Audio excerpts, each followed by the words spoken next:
လူတွေဟာတာဝရိန္ဒနတ်တွေတဲ့တာလွန်တဲ့အချက်ရှိတယ်ပေါ့ချမ်းသာဒုက္ခနဲ့နှိုင်းရှင်ကြည့်လိုက်မယ်ဆိုရင်နတ်တွေကလူတွေတဲ့ပို့ပြီးတော့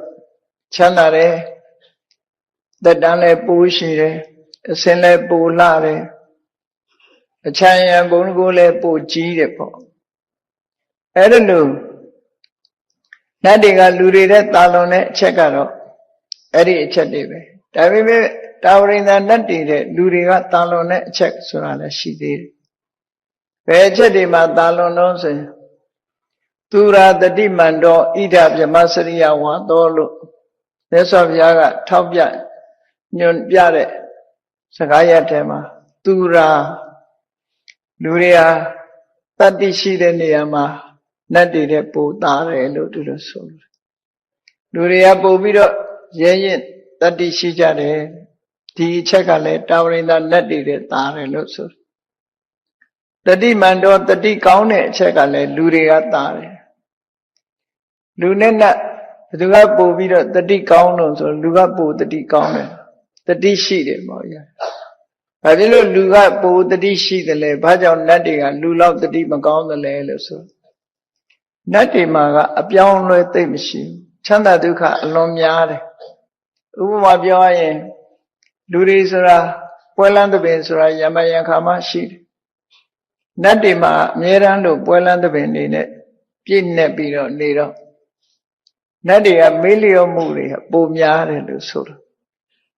ကုသိုလ်ကောင်းမှုနဲ့ပတ်သက်လာတဲ့အခါမှာလူတွေကကုသိုလ်ကောင်းမှုလုပ်ဖို့တတိယသေးတယ်နတ်တွေမှာကုသိုလ်ကောင်းမှုလုပ်ဖို့တတိမရကြဘူးအဲ့ဒီအချက်နဲ့ပတ်သက်လာလို့ရှိရင်လူတွေကပိုတတိကောင်းတယ်ဘာကြောင့်လူတွေကပိုတတိကောင်းလို့နတ်တွေကအလွန်ချမ်းသာသည့်အတွက်ကြောင့်တတိမွေ့လွယ်မိတ်လွယ်တယ်လူတွေကဘာကြောင့်တတိပိုကောင်းတာလဲလို့ဆိုလို့ရှိရင်ဒုက္ခဒုက္ခလို့ဆိုတာချမ်းသာတလက်ဆင်းရဲတလက်လူတွေမှာချမ်းသာတဲ့အခါချမ်းသာတယ်ဆင်းရဲတဲ့အခါဆင်းရဲတယ်ခက်ခဲတွေကြုံတဲ့အခါကြုံတယ်အဆင်ပြေတဲ့အခါပြေတယ်အဲ့ဒါကြောင့်လူတွေဟာအပြောင်းလဲတွေများသည့်အတွက်ကြောင့်တတိရှိလာနတ်တွေပို့ပြီးတော့တတိထားတတ်လာတယ်အဲ့ဒါကြောင့်မို့တတိရှိတဲ့နေရာမှာတော့လူတွေကတာဝရိန္ဒနတ်ပြည်ကနတ်တွေတဲ့သားတယ်လို့ဒီလိုဆိုလို့နောက်တာလွန်တဲ့အချက်တစ်ချက်ကတော့ဘာလို့ဆိုဣဒဗြဟ္မစရိယဝါသောမြတ်စွာဘုရားသာသနာတော်မှာသတ်မှတ်ထားတဲ့မြတ်သောအကျင့်လို့ဆိုတဲ့အကျင့်ကိုကျင့်တဲ့နေရာမှာလည်းပဲလူတွေကတာလွန်တယ်လို့ဆိုနတ်တွေဟာရှင်ဘဝယဟန်ဘဝမှာနေနိုင်ခွင့်မရှိကြဘူးနေခွင့်မရှိကြဘူးလူတွေမှာတော့မြတ်စွာဘုရားရဲ့တပိဋဝကအဖြစ်ကျင့်သုံးနေထိုင်ခွင့်ရှိကြတယ်အဲဒါလို့မြတ်သောအကျင့်ကိုကျင့်သုံးနေထိုင်တဲ့အခါမှာလည်းနေကြတဲ့အခွင့်အရေးရတာလည်းပဲလူတွေကတာလွန်တယ်လို့ဒီလိုဆိုတာဒါကြောင့်မို့လူတွေကနတ်တွေတဲ့တာလွန်တဲ့အချက်ဟာသူရတ္တိရှိခြင်းနဲ့တတိကောင်းခြင်းမြတ်သောအကျင့်ဒီသာသနာတော်မှာကျင့်ခွင့်ရခြင်းလို့ဆိုတဲ့ဒီအချက်တွေလူတွေကတာဘုန်းကြီးတို့တွေတာလွန်တဲ့အချက်တွေနဲ့ပတ်သက်လာလို့ရှင်တတိထားကြရမှာဖြစ်တယ်ပေါ့ယောဟာနတ်တွေတဲ့တာလွန်တဲ့အချက်တွေရှိတယ်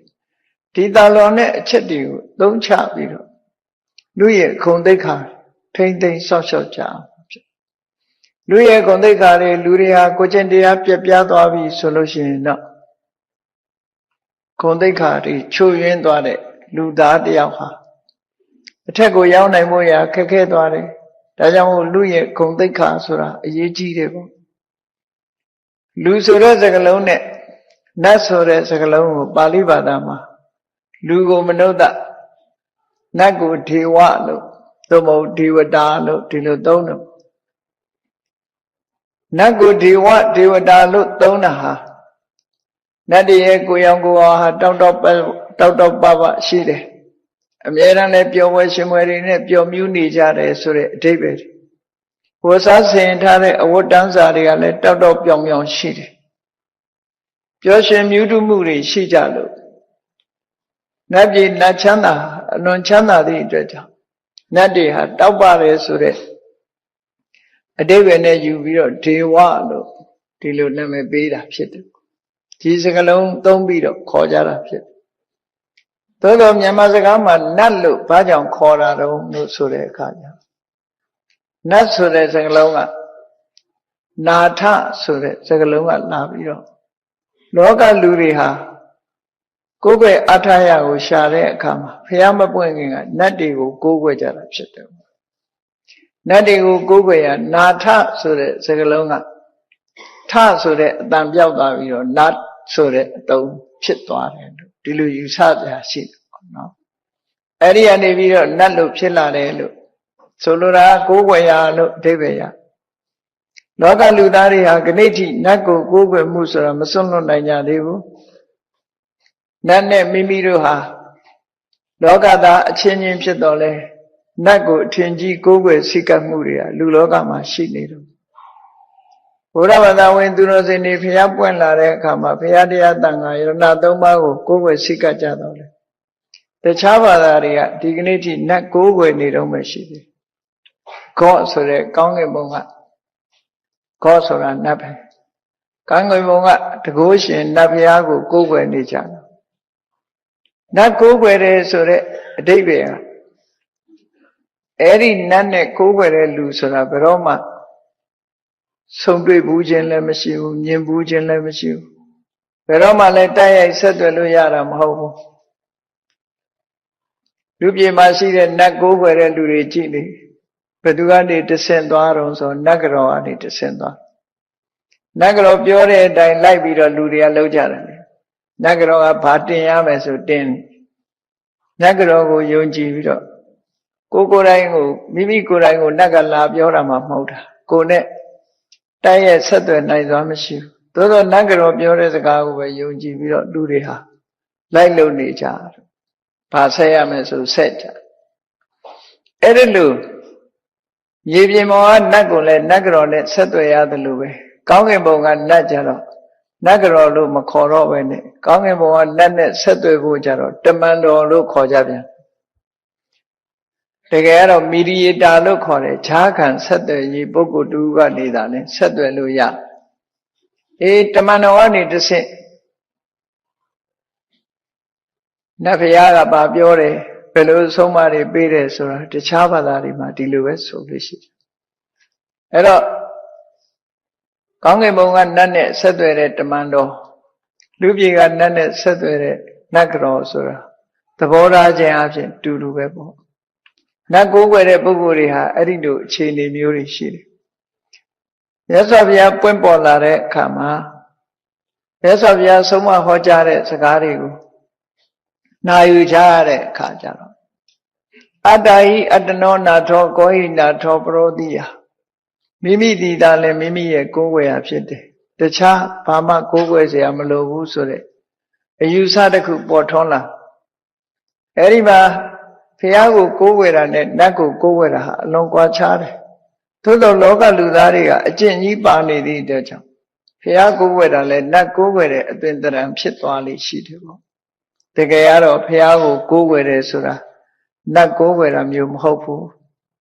မြတ်စွာဘုရားရဲ့အဆုံးအမကိုရဖို့ရအတွက်မြတ်စွာဘုရားထံချဉ်ကပ်ခြင်းပဲမြတ်စွာဘုရားရဲ့အသိဉာဏ်ကိုယုံကြည်ပြီးတော့ဆုံးမသမျှလိုက်တာဖို့ဆိုပြီးမြတ်စွာဘုရားရဲ့အဆုံးအမလက်ခံပြီးတော့လိုက်တာကျင့်သုံးခြင်းသာလဲဘုရားကိုကိုးကွယ်တယ်လို့ဒီလိုဆိုလို့တရားကိုကိုးကွယ်တယ်ဆိုတာလဲတရားဓမ္မအတိုင်းလိုက်တာကျင့်သုံးခြင်းသာဖြစ်တယ်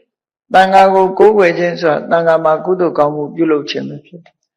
အဲ့ဒါလို့ဘုရားတရားတန်ခါကိုးကွယ်မှုနဲ့နတ်ကိုးကွယ်မှုကအလွန်ကွာခြားနတ်ကိုးကွယ်တယ်ဆိုတဲ့ပုဂ္ဂိုလ်တွေဟာနတ်ကနေမလိမ့်လို့ဒီနတ်ကိုကိုးကွယ်လို့ရှိရင်နတ်ရဲ့မဆာမှုကိုမျှော်လင့်တယ်စီဝါဥစ္စာတိုးတက်ဖို့မျှော်လင့်တယ်ဘေးရန်အန္တရာယ်ကင်းဖို့မျှော်လင့်တယ်ဆိုတဲ့အဲ့ဒီမျှော်လင့်ချက်တွေနဲ့နတ်ကိုကိုးကွယ်ကြတာဖြစ်တယ်ဘုရားကိုကိုးကွယ်တယ်ဆိုတာအဲ့လိုမျှော်လင့်ချက်နဲ့ကိုးကွယ်ရတာမဟုတ်ဘူးအဆုံးမရပြီးတော့မြတ်စွာဘုရားဆုံးမတဲ့အတိုင်းလိုက်နာကျင့်ကြံကြိုးကိုအထောက်ဖို့ဆိုတဲ့ဒီမှန်ကန်တဲ့ရည်ရွယ်ချက်နဲ့ကိုးကွယ်ကြတာအဲ့တော့ဗုဒ္ဓံတရဏံကိစ္ဆာမိဘုရားကိုကိုးကွယ်စိတ်ကပ်တယ်လို့ဆိုတာဟာ မြတ်စွာဘုရားရဲ့အဆုံးအမခံယူခြင်းသာလျှင်ဖြစ်တယ်မြတ်စွာဘုရားအဆုံးအမကိုခံယူပြီးတော့အဲ့ဒီအဆုံးအမတိုင်းလိုက်နာကျင့်သုံးမှုမြတ်စွာဘုရားကဆောင်ရံနဲ့ရှောင်ရံဒီတစ်ခုကိုခွဲခြားဟောကြားတယ်အကုသိုလ်မှန်သမျှကိုရှောင်ရမယ်ကုသိုလ်မှန်သမျှမိမိတဏ္ဍာမှာပြည့်စုံအောင်လုပ်ရမယ်ဆိုတဲ့ရှောင်ရံနဲ့ဆောင်ရံဒီနှစ်ခုကိုဆုံးမဟောကြားတာလူတွေကလိုက်နာဆောင်ရွက်ကြခြင်းသာဖြစ်တယ်ဘုရားကရှောင်ရမယ်ဆိုတာကိုယ်တိုင်ရှောင်တယ်ဆောင်ရမယ်ဆိုတာကြတော့ကိုယ်တိုင်လှုပ်ဆောင်တယ်ဆိုတာကိုယ်အပိုင်းဖြစ်သွားတယ်ကိုယ်တိုင်လှုပ်ကင်ဆောင်ရမယ်အချက်တွေပဲဖြစ်တယ်အဲကြောင့်ဘုရားကိုကိုးကွယ်တယ်ဆိုတဲ့နေရာမှာအပိုင်းနှစ်ပိုင်းခွဲခြားပြီးတော့ထားမြတ်စွာဘုရားကိုကိုးကွယ်စိတ်ကပ်ခြင်းဖြင့်ဘုရားရဲ့အဆုံးအမကိုရမြတ်စွာဘုရားကမလုတ်တင်တာနဲ့လုတ်တင်တာခွဲခြားပြီးတော့ဟောတယ်မိမိတို့ကိုယ်တိုင်မှာမလုတ်တင်တာနဲ့လုတ်တင်တာကိုသိသိချာချာမသိကြဘူးမသိသည့်အတွက်ကြောင့်မလုတ်တင်တာကိုလုတ်တင်တယ်လို့ထင်တယ်လုတ်တင်တာကြောင့်မလုတ်တင်ဘူးလို့ထင်လာတော့မလုတ်တင်တာကိုလုတ်တင်တယ်လို့ထင်ပြီးတော့လုံးမိပြန်တယ်လုတ်တင်တာကြတော့မလုတ်တင်ဘူးလို့ထင်ပြီးမလုတ်ဖဲနေပြန်အကျိုးဆုပ်ယုပ်မှုတွေနဲ့ဂျုံတွေ့ကြတယ်မြတ်စွာဘုရားပွင့်လာတဲ့အခါကျတော့ဘုရားကလှုပ်တင်တာနဲ့မလှုပ်တင်တာရှင်းရှင်းလေးဟောကြားဟိတေဘဝတနေနအဟိတာသနိဝတနေနလို့ဆိုတဲ့အတိုင်းမြတ်စွာဘုရားကိုယ်ပဲစိတ်ကတဲ့ပုဂ္ဂိုလ်တွေကိုဘယ်ပုံဘယ်နည်းနဲ့ဆင်းရဲဒုက္ခတွေကလွတ်မြောက်စေတာတော့ဆိုကိုယ်ပဲစိတ်ကတဲ့ပုဂ္ဂိုလ်တွေမှာရှောင်ရံနဲ့ဆောင်ရံနှစ်ခုရှင်းလင်းပြတ်သားစွာဟောကြားခြင်းဖြင့်ရှောင်ရံတွေကိုရှောင်လိုက်ခြင်းအပြင်အဟိတာသနိဝတနေနရှောင်ရှားစေတယ်ဆင်းရဲဒုက္ခကိုဖြစ်ပေါ်စေတဲ့အကုသိုလ်တွေကရှောင်စေပြီးတော့ဟိတေဘောတနေနစီးပွားချမ်းသာကိုဖြစ်စွန်းစေတဲ့ကုသိုလ်တရားတွေဖြစ်အောင်လှုံ့ဆော်စေခြင်းအပြင်တရားတွေမှာကြာရောက်လာမဲ့ဘေးရန်အန္တရာယ်တွေကိုကာဝယ်ဆောင်ရှောက်တဲ့သဘောဥပမာမဲ့ယောဂဝေဒနာဖြစ်နေတဲ့ပုဂ္ဂိုလ်တယောက်ဟာဘယ်သွားကြတော့ဆိုဆရာဝန်ဆေးဆရာစီသွားကြတယ်ဟုတ်သမားတော်တွေစီသွားတယ်ဘာအတွက်သွားတာတော့လို့ဆိုဘာယောဂဆိုတာရသိချင်းဘယ်စိတ်တောင်းမှဆိုတာသိချင်းရှောင်ရံနဲ့ဆောင်ရံကိုသိချင်းဒီအတွက်သမားတော်စီသွားသမားတော်ကနေပြီးတော့ဒါပါယောဂဘယ်စိတ်တောင်းရမယ်ဘာရှောင်ရမယ်ဘာလုပ်ရမယ်ဆိုတာညွှန်လိုက်တယ်အဲ့ဒီညွှန်ကြားချက်အတိုင်းလှုပ်ဆောင်တဲ့ဟာကြတော့ကိုယ်အပိုင်းဖြစ်သွားသမားတော်ကယောဂကိုယူပြစ်လို့ရတာမဟုတ်ဘူးထို့တူပဲမြတ်စွာဘုရားသခင်ကိုတော်မြတ်ကရှောင်ရံနဲ့ဆောင်ရံကိုဟောလိုက်တဲ့အခါမိမိကိုယ်တိုင်ကရှောင်ရမယ့်ဟာကိုရှောင်ပြီးဆောင်ရမယ့်ဟာကိုဆောင်မှစေဝါတောင်းမှယောဂပျောက်တယ်လို့ပဲကုသိုလ်ကောင်းမှုလုံးမှမကောင်းမှုတွေရှောင်မှဆင်းရဲဒုက္ခလွတ်မြောက်မှဖြစ်တယ်ကိုယ်ပိုင်းသူပိုင်းအပိုင်းနှစ်ပိုင်းနဲ့ဒီလိုကိုယ်ပဲစိတ်ကပ်မှုပုံမှန်ဖြစ်တဲ့ကိုယ်ပဲစိတ်ကပ်မှုအေးဖះကိုကိုယ်ပဲစိတ်ကပ်လို့ဖះရှိပါစုတွေတောင်းပြီးတော့ဘာမှမလုပ်ဘဲနဲ့အလို့လျောက်ဒီစုတွေပြည့်ပြီးဖះသခင်ကမလိုက်မယ်လို့အထင်နဲ့ဒီလိုလောကကြီးမှာအခြားဖះတွေကိုးကွယ်တဲ့လူတွေဟာဖះသခင်မတော်မူပါဆိုတာနဲ့တောင်းတနေကြတာဘယ်တော့မှလည်းမမှာမဟုတ်ဘူးမလို့လည်းမရဘူးလေလောကရဲ့သဘာဝကကိုလုံးမကိုရတယ်ဆိုတာအလွန်ထင်ရှားတယ်သို့တော့ကိုလုံးမကိုရတယ်ဆိုတဲ့နေရာမှာဘာလှုပ်တဲ့လဲဘာမလှုပ်တဲ့ဘူးဆိုတာသိဖို့ကြတော့ကိုယ်တိုင်သိနိုင်စွာမရှိဘူးမရှိသည့်အတွက်ကြောင့်မြတ်စွာဘုရားရဲ့အဆုံးအမကိုနာခံကြလောကမှာလည်းပဲစီးပွားရေးလုပ်တဲ့ပုဂ္ဂိုလ်တွေကစီးပွားရေးအကြံပေးတွေဆိုတာရှိတယ်အဲ့ဒီအကြံပေးပုဂ္ဂိုလ်ရဲ့အကြံဉာဏ်တွေနဲ့လောက်ခိုင်ကြရတာလောက်ခိုင်မှလည်းအောင်မြင်နိုင်တယ်ဆိုတာမျိုးတွေရှိတယ်ပေါ့ထို့တူပဲမြတ်စွာဘုရားရဲ့အဆုံးအမအတိုင်းလိုက်နာဆောင်ရွက်မှတဏှာဝဆင်းရဲကလွတ်ကင်းခြင်းဆင်းရဲဒုက္ခတွေရောပါသက်သာခြင်းဆိုတဲ့အကျိုးကျေးဇူးတွေကိုဖြစ်မှာဖြစ်တယ်ပေါ့အေးအဲ့ဒါလို့မြတ်စွာဘုရားရဲ့သာသနာတော်မှာခုလိုမြတ်စွာဘုရားရဲ့အဆုံးအမကိုရလာတဲ့လူတွေဟာလူတွေရဲ့ဂုဏ်သိက္ခာနဲ့ပြည့်စုံဖို့အမတန်မှအရေးကြီးတာလူဂုဏ်သိက္ခာဆိုတာ မနုဿဆိုတဲ့စကားလုံးတစ်ခုကိုကြည့်လိုက်ဒေဝတော်ကတောက်ပြောင်တယ်ဆိုတဲ့အဓိပ္ပာယ်ဖွင့်ပြလူဆိုတဲ့နေရာမှာမနုဿဆိုတဲ့စကားလုံးကဘယ်လိုအဓိပ္ပာယ်ရတော့ဆိုမနောဥတ္တဏံယေတန္တိမနုဿလို့အဓိပ္ပာယ်ဖွင့်ဆိုတဲ့အတိုင်းစိတ်ဓာတ်မြင့်မားသူတွေကိုလူလို့ခေါ်တယ်အဲ့တော့လူဆိုတာစိတ်ဓာတ်မြင့်မားစိတ်ဓာတ်မြင့်မားတဲ့လူကမှဂုဏ်သိက္ခာရှိကဲစိတ်ဓာတ်မမြင့်မားဘူးဆိုရင်လူရဲ့ဂုဏ်သိက္ခာတွေကျဆင်းသွားမှာဖြစ်တယ်ဒါကြောင့်မို့လူဆိုတာဂုဏ်သိက္ခာတွေဆိုတာစိတ်ဓာတ်မြင့်မားခြင်းပဲမြင့်မားတဲ့စိတ်ဓာတ်တွေရှိရမယ်ဒါဖြင့်အဲ့ဒီမြင့်မားတဲ့စိတ်ဓာတ်တွေဟာဘယ်အရာတွေလဲလို့မြတ်စွာဘုရားသခင်ကိုရောမြတ်ဆုံးမတဲ့အတိုင်းလိုက်တာจิตသုံးဖို့ရာလူတွေမှာရှိတဲ့ဂုဏ်သိက္ခာတွေအဲ့ဒီဂုဏ်သိက္ခာတွေကိုသိရှိနားလည်ပြီးတော့မိမိတို့ကိုယ်တိုင်ဂုဏ်သိက္ခာရှိတဲ့လူဖြစ်အောင်လူဂုဏ်သိက္ခာကိုထိမ့်သိမ့်တဲ့လူမျိုးဖြစ်အောင်ကျင့်ကြံကြိုးကိုအထောက်ကြရမှာဖြစ်တယ်လူပိသားဖို့အတွက်နံပါတ်1ဘာရှိရမလဲလို့ဆိုရင်တတ္ထာဆိုတာရှိရတတ္ထာဆိုတာယုံကြည်မှုပဲဒီနေရာမှာယုံကြည်မှုဆိုတာအမျိုးမျိုးရှိပြီမဲ့ဘုရားဘာသာဝင်သူတော်စင်တွေအနေနဲ့ပြောမယ်ဆိုရင်မှန်ကန်တဲ့မြတ်စွာဘုရားရဲ့အသိဉာဏ်ကိုယုံကြည်တာအဲ့ဒီအသိဉာဏ်ကိုယုံကြည်မှုတတ္တဟတိတထာဂတတဘောဓိလို့ဆိုတဲ့အတိုင်းမြတ်စွာဘုရားသခင်ကိုရောမြတ်ရဲ့အသိဉာဏ်ကိုယုံကြည်တဲ့တထာ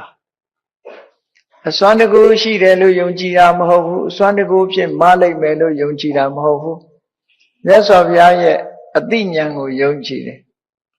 အသိဉာဏ်ကိုယုံကြည်ခြင်းအပြင်အသိဉာဏ်ရှိတဲ့ဘုရားကဆုံးမတဲ့စကားဟာစကားကိုလက်ခံတယ်အကယ်၍ဘုရားရဲ့အသိဉာဏ်ကိုမယုံကြည်ဘူးဆိုလို့ရှိရင်ဆုံးမတဲ့စကားကိုလက်ခံဖို့လိုက်နာဖို့ဆိုတာမဖြစ်နိုင်ဘူးပေါ့ခုလိုအသိဉာဏ်ရှိတဲ့ပုဂ္ဂိုလ်မြတ်ရဲ့ဆုံးမစကားတွေဟာအမှားမရှိဘူးလိုက်နာကျင့်သုံးရမှာဖြစ်တယ်ဆိုတဲ့ဒီဘက်ကိုဒီလိုအကျိုးသက်ရောက်မှုဖြစ်ပေါ်စေနောက်တစ်ခုကယုံကြည်မှုဆိုဒီမှာကုသကံအကုသိုလ်ကံနဲ့ထိုကံတို့ရဲ့အကျိုးတရားကိုလက်ခံယုံကြည်မှုပါလေယုံကြည်မှုတစ်ခုကံကံဤအကျိုးကိုယုံကြည်တယ်လို့ဒီလိုပြောတာကံဆိုတာသူများလုပ်တာကိုပြောတာမဟုတ်ဘူးမိမိတို့ကိုယ်တိုင်ပြုလုပ်တဲ့အကောင်းအဆိုးဒီနှစ်ခုကိုကံလို့ခေါ်တယ်စေရနာဘိက္ခွေကမ္မဝရမိတ်လို့ဆိုတဲ့အတိုင်းအဓိကကတော့စေရနာကောင်းတာလုပ်ဖို့စိတ်ရဲ့တွန်းအားမကောင်းတာလုပ်ဖို့စိတ်ရဲ့တွန်းအားလှုံ့ဆော်စုစည်းပေးတဲ့စိတ်ဆွမ်းအားတွေအဲ့ဒါကိုစေရနာကိုပဲကံလို့ခေါ်ကံဟာအလုံးရဲ့တတ္တိတွေစုဝေးထားတာဖြစ်သောကြောင့်အစွမ်းထက်တယ်ပေါ့ဒီတပိတပင်လုံးရဲ့အစွမ်းတတ္တိအလုံးဟာဘယ်မှာရှိလို့ဆိုမျိုးစေ့တွေမှာရောက်သွားအပင်တပင်ဖြစ်ဖို့အလားတူတဲ့အပင်တပင်ဖြစ်ဖို့ဟာတပင်ရဲ့အသီးကအစိတ်ထဲမှာသွားစုတယ်ရင့်လာတဲ့တပင်ရဲ့အသီးရဲ့အစိတ်ထဲမှာအပင်ပေါက်နိုင်တဲ့တတ္တိတွေသွားစုထားအဲ့ဒါမျိုးလိုပဲလူတွေရဲ့စိတ်ဓာတ်တွေထဲမှာလည်းပဲစေရနာဆိုတဲ့ကံအရာမြောက်ပြီးတော့အကျိုးတရားတွေကိုထုတ်လုပ်နိုင်စွမ်းရှိလာမျိုးစေ့နဲ့အလားတရတူတယ်ဒါဖြင့်စေရနာတစ်မျိုးတည်းကိုသာကံလို့ခေါ်တာလားလို့ဆိုမဟုတ်ဘူးမနောကံအနေရာမှာကြည့်မယ်ဆိုလို့ရှိရင်အဘိဇာဆိုတဲ့လောဘဗျာပါဒဆိုတဲ့ဒေါသမိစ္ဆာဒိဋ္ဌိဆိုတဲ့ဒိဋ္ဌိကိုလည်းကံလို့ခေါ်သေးတယ်ဘဂင်၈ပါးအကျင့်တရားဆိုတဲ့ဟောကြားတဲ့နေရာမှာလည်းပဲသမ္မာဒိဋ္ဌိသမ္မာသင်္ကပ္ပသမ္မာဝါစာသမ္မာကမ္မန္တသမ္မာအာဇီဝသမ္မာဝါယာမသမ္မာတတိသမ္မာသမာဓိလို့ဆိုတဲ့ဒီတရားတွေကိုလည်းကံလို့ပဲခေါ်တယ်ဝိဇ္ဇင်9ပါးဒီတရားတွေကိုလည်းကံလို့ပဲခေါ်တယ်အဲ့ဒီကံလို့ဆိုရတဲ့တရားတွေဟာစေရနာမြတာမကဒါတွေကိုလည်းခေါ်တယ်သို့သောယေဝံယအပြင်ခြုံငုံပြီးတော့ဒေဝရိကသုတ်မှာမြတ်စွာဘုရားကစေရနာဟံဘိက္ခွေကမ္မဝရမိဘာဖြစ်လို့စေရနာကိုကံလို့ခေါ်တယ်လဲလို့ဆိုရင်စေတရိတ်တဝါကမ္မံကရောတိကာယေနဝါစာယမနတစိတ်ထဲကဆုစည်းပြီးတော့စွမ်းအားပြုမှ ကိုရီလေးရောက်လှုပ်တယ်နှုတ်နဲ့ပြောတယ်စိတ်ထဲကကြံစီတယ်ဆိုတာတွေဖြစ်လာတယ်ဒါကြောင့်မို့စေတနာမှာတတ္တိတွေအလုံးစုလို့ဒါဟာကံလို့ခေါ်အဲ့ဒါကိုယုံကြည်တာလက်ခံကံကိုယုံကြည်တယ်လို့ဆိုလို့ကံကိုယုံကြည်တော့အဲ့ဒီကံကနေထုတ်လုပ်တဲ့အကျိုးတရားကိုလည်းယုံကြည်လက်ခံကံကံရဲ့အကျိုးကိုယုံကြည်ခြင်းဟာတတ္ထာရဲ့တတ္တိတစ်ခုပဲပေါ့အဲဒါကြောင့်မို့တတ္ထာဆိုတာမရှိဘူးဆိုရင်ကံကံရဲ့အကျိုးကိုညှင်းပယ်သွားကံကံရဲ့အကျိုးကိုလက်မခံဘူးဆိုတဲ့လူတယောက်ဟာဘယ်လိုအနေအထားမျိုးဖြစ်လဲကံဆိုဒီမှာအခုပြောရတဲ့အတိုင်းကုသိုလ်ကံအကုသိုလ်ကံနှမျိုးရှိတယ်ကောင်းတာလုပ်ရင်ကောင်းကျိုးရတယ်မကောင်းတာလုပ်ရင်မကောင်းကျိုးရတယ်လို့ကံရဲ့အကျိုးကိုလည်းလက်ခံအဲ့ဒါလို့လက်ခံသူနဲ့လက်မခံသူဟာဘာကွာသလဲအေးကောင်းတာလုပ်ရင်ကောင်းကျိုးရတယ်မကောင်းတာလုပ်ရင်မကောင်းကျိုးရတယ်ဆိုတဲ့အချက်ကိုလက်မခံတဲ့ပုဂ္ဂိုလ်ဟာသူလှုပ်ချင်အောင်လုပ်မှာသူကအယုံကြည်မရှိဘူးအယုံကြည်မရှိတော့သူလှုပ်ချင်အောင်လုပ်မှာတခုတော့လုပ်မှာအဲ့တော့လှုပ်ချင်ရလှုပ်တယ်ဆိုတဲ့တဲမှာလူရဲ့သဘောကိုကြည့်လှုပ်ချင်တာဘာကိုလှုပ်ချင်တာတော့လို့မေးမကောင်းတာပဲလှုပ်ချင်တာများကောင်းတာလှုပ်ချင်တဲ့လူကအလွန်နဲ့ဒါကြောင့်မို့လို့မကောင်းတာပဲလှုပ်မိနေမှာပဲမကောင်းတာလှုပ်မိသည့်အတွက်ကြောင့်ဆိုးကျိုးတွေပဲရဖို့ရှိတယ်ပေါ့ကံကံရဲ့အကျိုးလက်ခံတဲ့ပုဂ္ဂိုလ်ကတော့မကောင်းတာလုပ်ရင်မကောင်းကျိုးရမယ်ဆိုတော့သူမကောင်းတာကိုရှောင်တယ်ကောင်းတာလုပ်မှကောင်းကျိုးချမ်းသာရမယ်လို့သိထားတဲ့အသိရှိသည့်အတွက်ကြောင့်ကောင်းတာကိုရွေးလုပ်လာဒါကြောင့်မို့လူတော်လူကောင်းဖြစ်သွားကံနဲ့ပတ်သက်တဲ့အမြင်တစ်ခုကတော့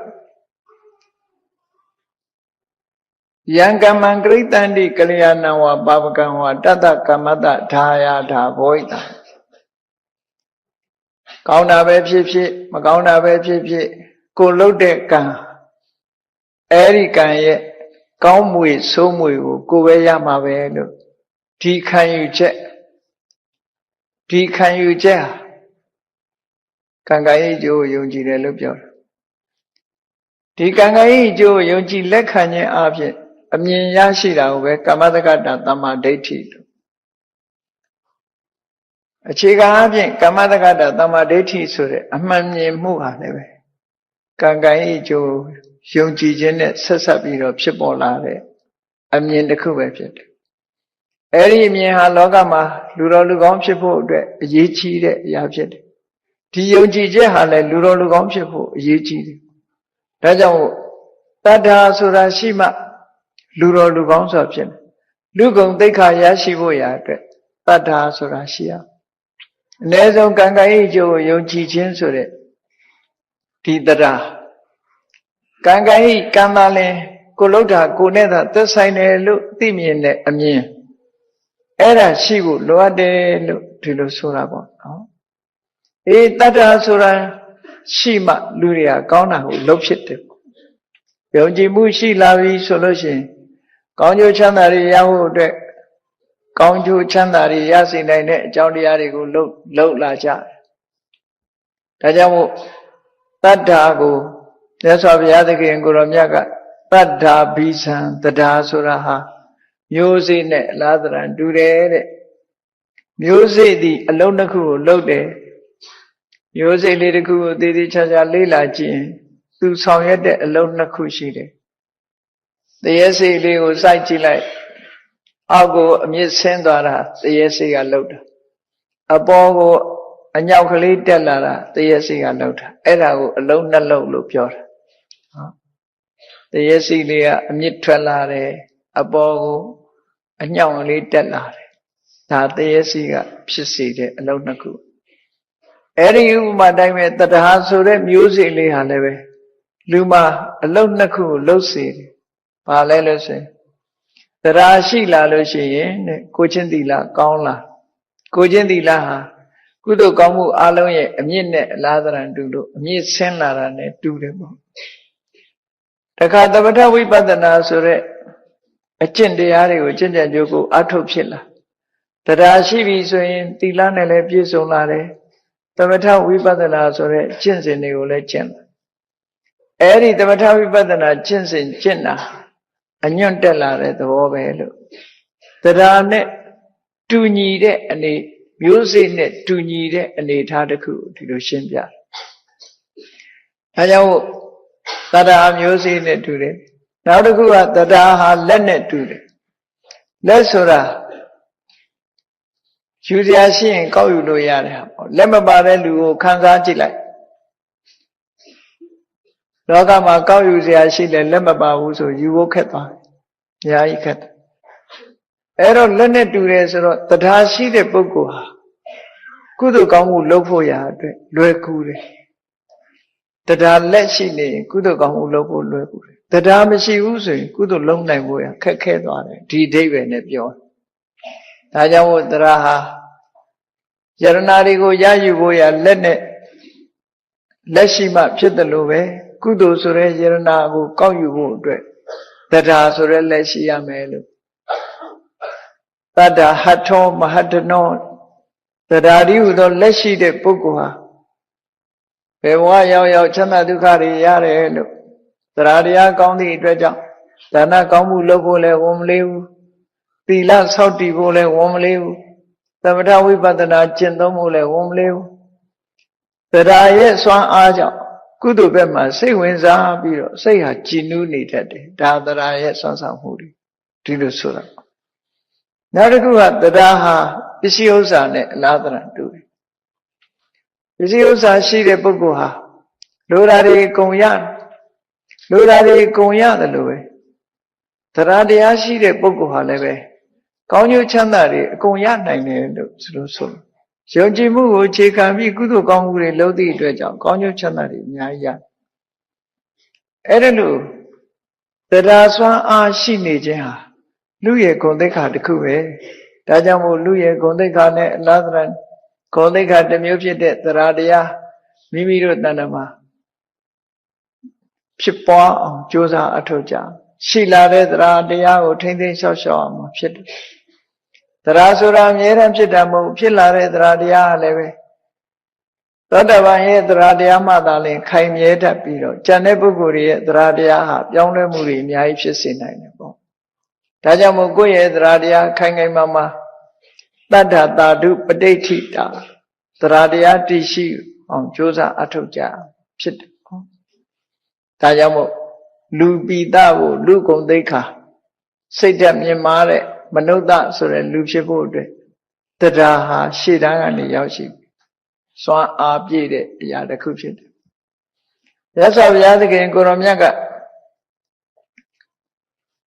ဒီတာမတိပြမကြီးကတရားဟောဖို့တောင်းပန်လျှောက်ထားတဲ့အခါတုန်းကရေသောတဝန္တောပမုံဇန္တုတတ္တံနဲ့ပြန်လဲမိန့်ကြားတဲ့အခါထောင်တတ်တဲ့နားရှိတဲ့ပုဂ္ဂိုလ်တွေငါပေါ်မှာယုံကြည်မှုတရားကိုထားကြလို့ဒီစကားကိုမိန့်တာ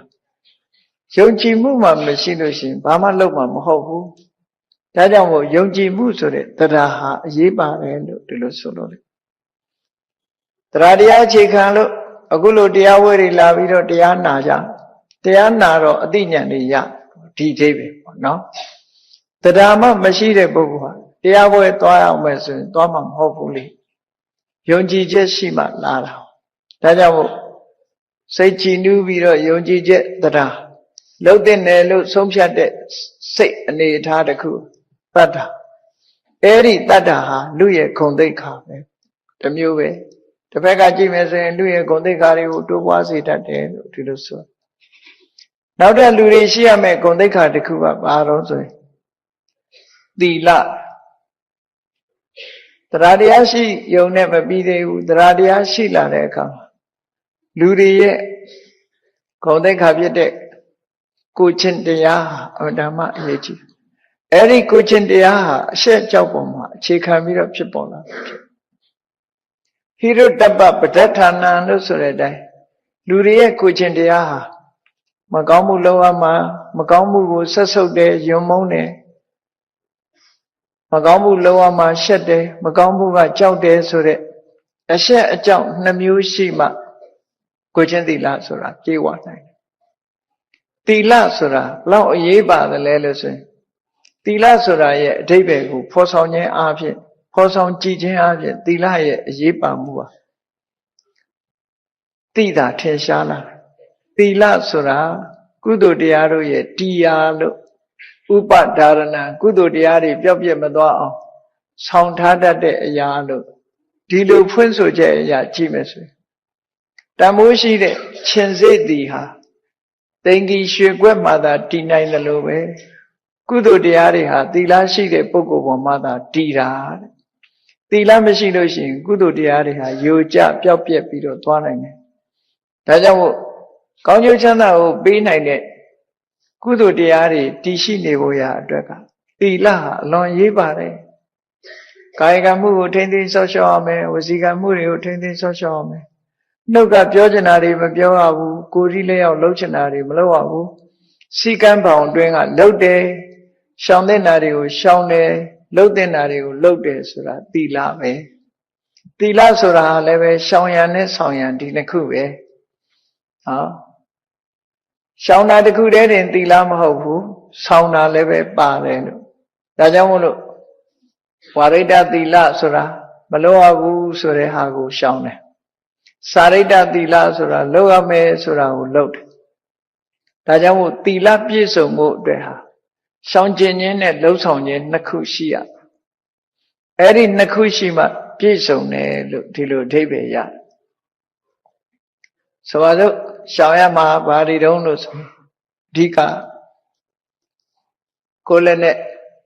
တရားတွေအသက်တပ်ဖြတ်ခြင်းမှရှောင်ကျင်ရမယ်အသက်သေဆုံးသွားအောင်ပြုလုပ်ခြင်းမှရှောင်ကျင်ရမယ်ကိုယ်ကြောင့်သူများပစ္စည်းဥစ္စာတွေပြတ်သွားခြင်းမှရှောင်ကျင်ရမယ်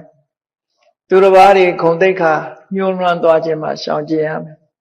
လိန်လီပြောကြားခြင်းမှရှောင်ကျင်ရမယ်ဆိုရင်ဝိရစေဝါရှောင်ကျင်ရမယ်ဆိုရင်ဒီရှောင်ကျင်မှုတွေကိုချင်းသီလတွေပဲဖြစ်တယ်ပေါ့အဲ့ဒီရှောင်ကျင်မှုဒီရှောင်စရာတွေကိုမရှောင်ဘူးဆိုလို့ရှိရင်လူရဲ့ခုံသိက္ခာရှိနိုင်လူရဲ့ဂုဏ်သိက္ခာရှောင်တဲ့နာကိုရှောင်တဲ့အပေါ်မှာရှိလှုပ်တဲ့နာတွေကဘာတွေတုံးဆိုမိဘရဲ့တာဝန်တရားတွေလှုပ်တဲ့နေကိုယ်ရဲ့ကြီးတဲ့ပုဂ္ဂိုလ်တွေကိုယူသိလေးစားတာဝေယဝိဆလှုပ်တဲ့လှုပ်ထိုက်တဲ့ပုဂ္ဂိုလ်တွေလှုပ်တာအဲ့ဒါလို့လှုပ်ဆောင်ရမယ်ဘုတရားတွေခြေပြောင်းအောင်ပြုလုပ်ခြင်းဟာလည်းပဲသီလလို့ဆိုတာပဲဘုတရားခြေပြောင်းအောင်ဆောင်ရွက်နေခြင်းဒီကိုချင်းသီလတစ်မျိုးပဲဒါကြောင့်လှုပ်တဲ့နာလှုပ်တာနဲ့ရှောင်တဲ့နာရှောင်တာဟာသီလလို့ဒီလိုဆိုတာပေါ့အဲ့ဒါလို့သီလရှိပြီဆိုရင်လူရဲ့ဂုဏ်သိက္ခာတွေကမြင့်မားလာသီလရှိအောင်ကြိုးစားအထောက်အမှာဖြစ်တယ်ကိုယ့်ရဲ့နေ့စဉ်ဘဝမှာလူတွေမေးကြည့်လိုက်သိလို့ရှိရင်ငရဲကြမှာကြောက်လားဆိုကြောက်တယ်လို့ဖြေထွက်လို့ရှိရင်ကိုချင်းသီလပြည့်အောင်လို့ကိုချင်းသီလနဲ့ပြည့်စုံနေလို့ရှိရင်ဘယ်နည်းနဲ့မှငရဲမကြဘူးကိုချင်းသီလကျိုးပေါက်ပြောင်းချနေမယ်ဆိုရင်တော့အပင်ငယ်ရောက်သွားနိုင်တာပဲအပေကုန်သားရဲ့ဒုက္ခကိုနည်းနည်းလေးစဉ်းစားကြည့်လိုက်လူတွေရဲ့အနိုင်ကျင့်မှု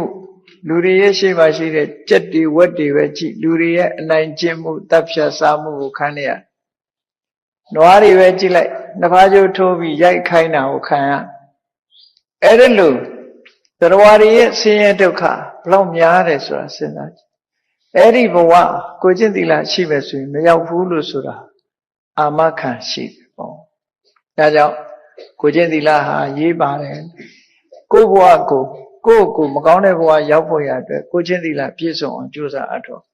ဒါလူတွေရဲ့ဂုဏ်သိက္ခာတစ်ခုပဲနောက်တစ်ခုကတော့ဘာလို့ဆိုရင်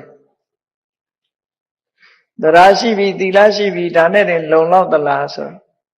လောကကြီးမှာတရားသီလခိုင်မြဲဖို့အတွက်ပံ့ပိုးပေးရမယ့်အရာတွေများစွာရှိတယ်ဒါတစ်ခုတည်းနဲ့မလုံလောက်သေးဘူးနောက်ကလူရဲ့ဂုဏ်သိက္ခာအတွက်သုတဆိုတာရှိတယ်သုတဆိုတာကြာဘူးနာဝများတာခုလိုတရားဝဲလာတရားနာတယ်မြတ်စွာဘုရားအဆုံးအမတွေကိုကြားရတယ်ဓမ္မစာအုပ်တွေဖတ်တယ်ဘုဒ္ဓတွေကြားရတယ်အဲ့ဒါလို့များနာယူမှတ်သားသင်ယူမှတ်သားထားတဲ့သုတဆိုတဲ့ဒီပညာရက်တွေ ဒါတွေကအလုံးကိုအရေးပါတဲ့အရာတွေလို့ဆိုလို့ကြားနာမှုချင်းမရှိကြားနာရခြင်းမရှိဘဲနဲ့အသိဉာဏ်ရခြင်းဆိုတာလောကမှာမရှိနိုင်သုတ္တုတာသုတဝတ္တနီနာကြားလို့တဲ့စိတ်ရှိရအပြည့်ကင်းတဲ့လောကဘောဓုတ္တတွေလောကုတ္တရာဘောဓုတ္တတွေကြားနာခြင်းနဲ့စိတ်ကြားနာလို့တဲ့ဆန္ဒဟာသုတများခြင်းရဲ့အကြောင်းတစ်ခုပဲသုတ္တုတာသုတဝတ္တနီသိခြင်းနဲ့တတ်ခြင်းနဲ့ကြားနားထောင်ခြင်းနဲ့ဆိုတာဟာသုတဝတ္တနာကြားနာစရာအကြောင်းတွေကိုယ်တဏ္ဍမှာတိုးတက်လာမယ်များပြားလာမယ်လောကမှာအပြစ်ကင်းတဲ့အရာတွေအကုန်လုံးသိလိုက်တာတွေကြီးဘဝမှာဘဝခရီးလျှောက်လန်းတဲ့အခါမှာသိရမယ့်အချက်တွေအလွန်များပြားတယ်လူရဲ့ဂုဏ်သိက္ခာကိုထိမ့်သိမ့်ပြီးတော့လူမှာအရေးချင်းပြည့်ဝဖို့သုတ္တတွေများများရဖို့အတွက်ငယ်စဉ်တောင်ကြီးကလေးဘဝကမိဘတွေကကြောင်းထားပေးတာဒါလည်းသုတ္တပဲကြောင်းထားပြီးတော့သင်ကြားဖို့သင်ကြားကြလူလောကမှာလိမ္မာယဉ်ကျေးမှုတွေလူကြီးသမားတွေနဲ့ဆက်ဆံပြောဆိုတဲ့အခါမှာဘယ်လိုပြောဆိုရမလဲစီးပွားဥစ္စာဘယ်လိုရှာရမလဲဘယ်လိုနေရမလဲဘယ်လိုထိုင်ရမလဲဆိုတဲ့အကြအမြင်တွေကစဘောဓုတ္တဆိုတာအမှန်တမ်းအရေးပါလောကမှာသုတ္တများလေလေဂုဏ်သိက္ခာကြီးမားလေလေပေါ့သုတ္တရဲ့အမှတ်တရအနေနဲ့ဘယ်သူကဘာဘွဲ့တွေရတယ်ဆိုတာသုတ္တရဲ့အမှတ်တရတွေပဲပေါ့ဒါကြောင့်မို့တတိလူစိတ်ဆိုတာမွေးရလောကမှာစာဝတ်နေပြည့်စုံုံနဲ့လူဘဝဆိုတာပြည့်စုံတာမဟုတ်ဘူးဘောဓုတ္တပြည့်စုံမှုလိုအပ်တယ်ဒါကြောင့်ဘောဓုတ္တဆိုတာရှာဖွေရအထူးသဖြင့်လောကုတ္တရာဘောဓုတ္တလည်းအရေးပါတယ်။ကျမ်းမာရေးဘောဓုတ္တအရေးပါတယ်ပညာရေးဘောဓုတ္တအရေးပါတယ်။ကျမ်းမာရေးဘောဓုတ္တမရှိလို့ရှိရင်လူဟာကောင်းကျိုးချမ်းသာတွေလက်လွတ်ဆုံးရှုံးသွားနိုင်တယ်ပေါ့။ဆိုပါစို့ကျမ်းမာရေးဘောဓုတ္တနဲ့ပတ်သက်လာလို့ရှိရင်လူတွေမှာယောဂဖြစ်စေတတ်တဲ့အစာအာဟာရတွေဘာတွေရှိတယ်ဆိုတာသိဖို့လိုအပ်တယ်ပေါ့။ခဏခေတ်မှာဆိုလို့ရှိရင်မြန်မာလူမျိုးတွေဒုက္ခပေးနေတာအားလုံးကအခုတော့သိရှိလာကြဟင်းညိုမုံနေတို့ဟင်းညိုမုံကိုနာမည်ပြောင်းပြီးတော့ခနောတဲ့နော်ဟင်္ကမုံနဲ့ဒါတွေကဓာတုဗေဒနဲ့လှုပ်ထားတွေမှန်သမျှလူတွေမှာဒုက္ခကိုဖြစ်စေတတ်တယ်အသေးကိုထိခိုက်တယ်တော့ကြအသေးယောဂဖြစ်တယ်အသေး၆တယ်အသေးကင်ဆာနဲ့ဆိုတာအစာအာဟာရတွေဘာစားရင်ဘာဖြစ်တယ်ဆိုတာမသိသည့်အတွက်ကြောင့်ဒုက္ခရောက်တယ်ကြောက်ကတ်တွေပျက်စီးတယ်တဲ့ကြောက်ကတ်မကောင်းလို့ကြောက်ကတ်ဆေးရတယ်တို့ဆိုတာတွေဟာကြောက်ကတ်ကိုပျက်စီးစေတတ်တဲ့အစာတွေထဲမှာလူတွေစားနေတဲ့ထဲမှာဒိန်ညင်းသီးကထိတ်တန်းကပါသို့တော့ဒိန်ညင်းသီးကနံလဲနံနေတဲ့လူတွေကကြိုက်တယ်လေနံပေမဲ့ကြိုက်ပြီးစားကြစားလာတဲ့အခါမှာလည်းပဲကြောက်ကတ်ကိုပျက်စီးစေကျမ်းမာရေးဘုဒ္ဓတာတွေဒါအမြက်ကလေးများပြောတာအများကြီးပဲကျမ်းမာရေးဘုဒ္ဓတာဆိုတာဒီကျမ်းမာရေးဘုဒ္ဓတာလည်းသုတ္တဒါလည်းပဲသင်ယူရတရားဓမ္မနဲ့ပတ်သက်တဲ့ဘုဒ္ဓတာဆိုတာလေလုံးတင်တာနဲ့မလုံးတင်တာတွေခွဲခြားဟောကြားထားတာတွေကိုနားလည်ဖို့သင်ကြားကြရတယ်ဘဝခရီးဖြတ်ရှောက်လန်းတဲ့အခါမှာဘယ်ဟာကလောက်ကောင်းတယ်ဘယ်ဟာမလောက်ကောင်းဘူးသိနေရကိုယ့်ဘဝကိုပုံဖော်နိုင်ရမယ်ပေါ့အဲဒါကြောင့်မို့တရားဓမ္မတွေကိုနာရတယ်နာသည့်အတွက်ကြောင့်ဘာဖြစ်လဲသုတ္တတွေတိုးပွားလာတယ်သုတ္တတွေတိုးပွားလာတော့ပညာတွေတိုးပွားလာတယ်သုတ္တံပညာယဝဋ္ဌနာအသိပညာတွေရလာစဉ်းစားတတ်လာတယ်အဲ့ဒီပညာရတော့ဘာဖြစ်လဲပညာရအဋ္ဌံသန္တာတိဘဝအဓိပ္ပာယ်တွေကိုနားလည်လာကိုယ့်အကိုဆုံးဖြတ်နိုင်တယ်အမှားမှန်ကိုယ့်အကိုသိလာနိုင်တယ်ဘဝအဓိပ္ပာယ်တွေကိုသိလာတော့ဘာဖြစ်လဲဆိုရင်ညာတော့အထောဒုက္ခဝဟောချမ်းသာဒုက္ခကိုရတယ်လူပြောသူပြောနဲ့ယုံရတာမျိုးမဟုတ်ပဲနဲ့သုတ္တရှိတဲ့ပုဂ္ဂိုလ်တရားဟာကိုယ့်ဘာကိုအမှားမှန်ဆုံးဖြတ်နိုင်တာဖြစ်သောကြောင့်ဘဝရလာတဲ့အခါမှာဘောဓုတ္တဆိုတာလောကီဘောဓုတ္တလောကုတ္တရာဘောဓုတ္တစီဘူးအထုတ်ကြအောင် ဒါဟာလူတွေရဲ့ဂုဏ်သိက္ခာတစ်ခုပဲပေါ့အဲ့ဒီလူရဲ့ဂုဏ်သိက္ခာတစ်ခုရအောင်ကြိုးစားအထောက်ကြပါတတ္တာရှိရမယ်သီလရှိရမယ်သုတရှိရဒါရင်လုံလောက်ပြီလားလို့ဆိုရှိသေးတယ်လူဂုဏ်သိက္ခာအတွက်လူဆိုတာတယောက်တည်းနေတာမဟုတ်ဘူးအနည်းဆုံးမိသားစုနဲ့နေကြတာဖြစ်တယ်တယောက်တည်းနေတဲ့တရားမျိုးမဟုတ်ဘူးစုလိုက်ဂရုလိုက်နေကြတဲ့တရားမျိုးဖြစ်လို့အနည်းဆုံးမိသားစုရှိတယ်အဲ့ဒီမိသားစုလိုက်နေထိုင်တဲ့အခါမှာစာကားလို့ဆိုရယ်စွန့်လွတ်တဲ့စိတ်ဓာတ်မျိုးရှိရမယ်စွန့်ကြဲတတ်တဲ့စိတ်ဓာတ်မျိုးရှိငါသာသုံးမယ်ဆိုတဲ့နှမျောတွန့်တူတဲ့စိတ်ဓာတ်မျိုးမမွေးရပဲနဲ့စွန့်တတ်တယ်ပေးတတ်တယ်ကန့်တတ်တယ်ဆိုတဲ့ရရောတဲ့စိတ်နေသဘောထားတွေရှိဖို့လိုအပ်တယ်နှမျောတွန့်တူခြင်းလို့ဆိုတာကိုယ့်အတွက်သာသုံးမယ်တချို့ကြတော့ကိုယ်တောင်မသုံးရဘူးဆိုတာမျိုးဖြစ်လာတတ်တယ်မစ္စရိယတရားလွှမ်းမိုးသွားပြီဆိုလို့ရှိရင်တော့ဘယ်ရာပဲဖြစ်ဖြစ်ဘယ်သူကမှပေးနိုင်ကမ်းနိုင်ခြင်းမရှိနောက်ဆုံးမှအိမ်မှာတူတူနေတဲ့လူအချင်းချင်းတောင်မှဒါငါဟာမထိနဲ့ဆိုတာမျိုးဖြစ်လာမစ္စရိယတရားလွန်ကဲလာပြီဆိုလို့ရှိရင်သူများကသူများပစ္စည်းလှူတာတောင်သွားဟန်တားရတဲ့အနေအထားမျိုးတွေဖြစ်တယ်ပေါ့မြတ်စွာဘုရားသခင်ကိုရောမြတ်ကဘုရားတာဝကဘုရားဘာသာဝင်သူတော်စင်တွေကိုဆုံးမတယ်ဝိကတမလမစ္စေရေနစေတတာအကာရံအစ္ဆဝတ္တိဆိုတဲ့စာကဆိုတဲ့အဓိပ္ပာယ်နဲ့ပတ်သက်ပြီးရှင်းလင်းဆုံးမပုံကတော့မစ္စရိယဆိုတဲ့အညစ်အကြေးကင်းတဲ့စိတ်နဲ့အိမ်မှာနေရမယ်လို့ဆိုမိသားစုဘဝနေတဲ့အခါမှာနှမျောတွန့်တူမှုမရှိရဘူးအလုံးအတွက်မျှဝေတတ်တဲ့စိတ်ဓာတ်ရှိရမျှဝေခံစားတတ်တဲ့စိတ်ဓာတ်ရှိရမယ်လို့ဆိုရာစယောဂောဘယ်သူကတောင်းကိုယ်တိုင်းတာရပေးနိုင်တဲ့ပုဂ္ဂိုလ်ဒါနတံဝိဘာကရတောပေကံခြင်းခွဲခြားပေးခြင်းဖြင့်မျောလင်း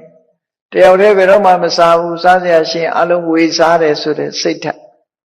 ဒါနတံဝိဘာကရတောပယတပါဏိသူများကိုပေးဖို့ကမ်းဖို့ဆိုရင်ကိုယ့်လက်ကအသင်ဆင့်နဲ့ဆေးကြောထားလို့တန်ရှင်းစင်ကြယ်တဲ့လက်ရှိသူလို့ဒီလိုခေါ်တယ်ပေါ့ပယတပါဏိပေးဖို့ကမ်းဖို့အစင်းဖြစ်တယ်စိတ်ဓာတ်မှာနှမျောတွန့်တူမှုတွေမရှိဘူးလို့အဲ့ဒါလို့ဒီလိုအရေးချင်းနေရှိနေမှစာခဆိုတဲ့ဂုဏ်သိက္ခာလူရဲ့ဂုဏ်သိက္ခာတွေဟာတိုးတက်လာနှမျောတွန့်တူမှုကင်းသည့်အတွက်ကြောင့်မစ္စရိယမရှိသည့်အတွက်ကြောင့်မေတ္တာလည်းပဲမျှဝေလာမစ္စရိယဆိုတာဒေါသနဲ့တွဲလာတဲ့သဘောကိုယ်ပစ္စည်းကိုရထားတဲ့အခွင့်အရေးကိုသူများနဲ့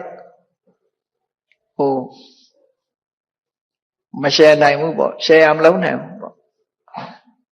ကိုယ်သာလည်းအခွင့်အရေးရခြင်းနဲ့သူများကိုမပေးနိုင်ဘူးဆိုတဲ့အနေအထားမျိုးဖြစ်လာအဲ့ဒါလို့ဖြစ်လာခြင်းဟာတကယ်၍သူများနဲ့ပတ်သက်လာတယ်ဆိုလို့ရှိရင်ကိုယ့်ဟာကိုယ်ကာကွယ်ခြင်းအဖြစ်ဒေါသဆိုတာနောက်ကပါလာ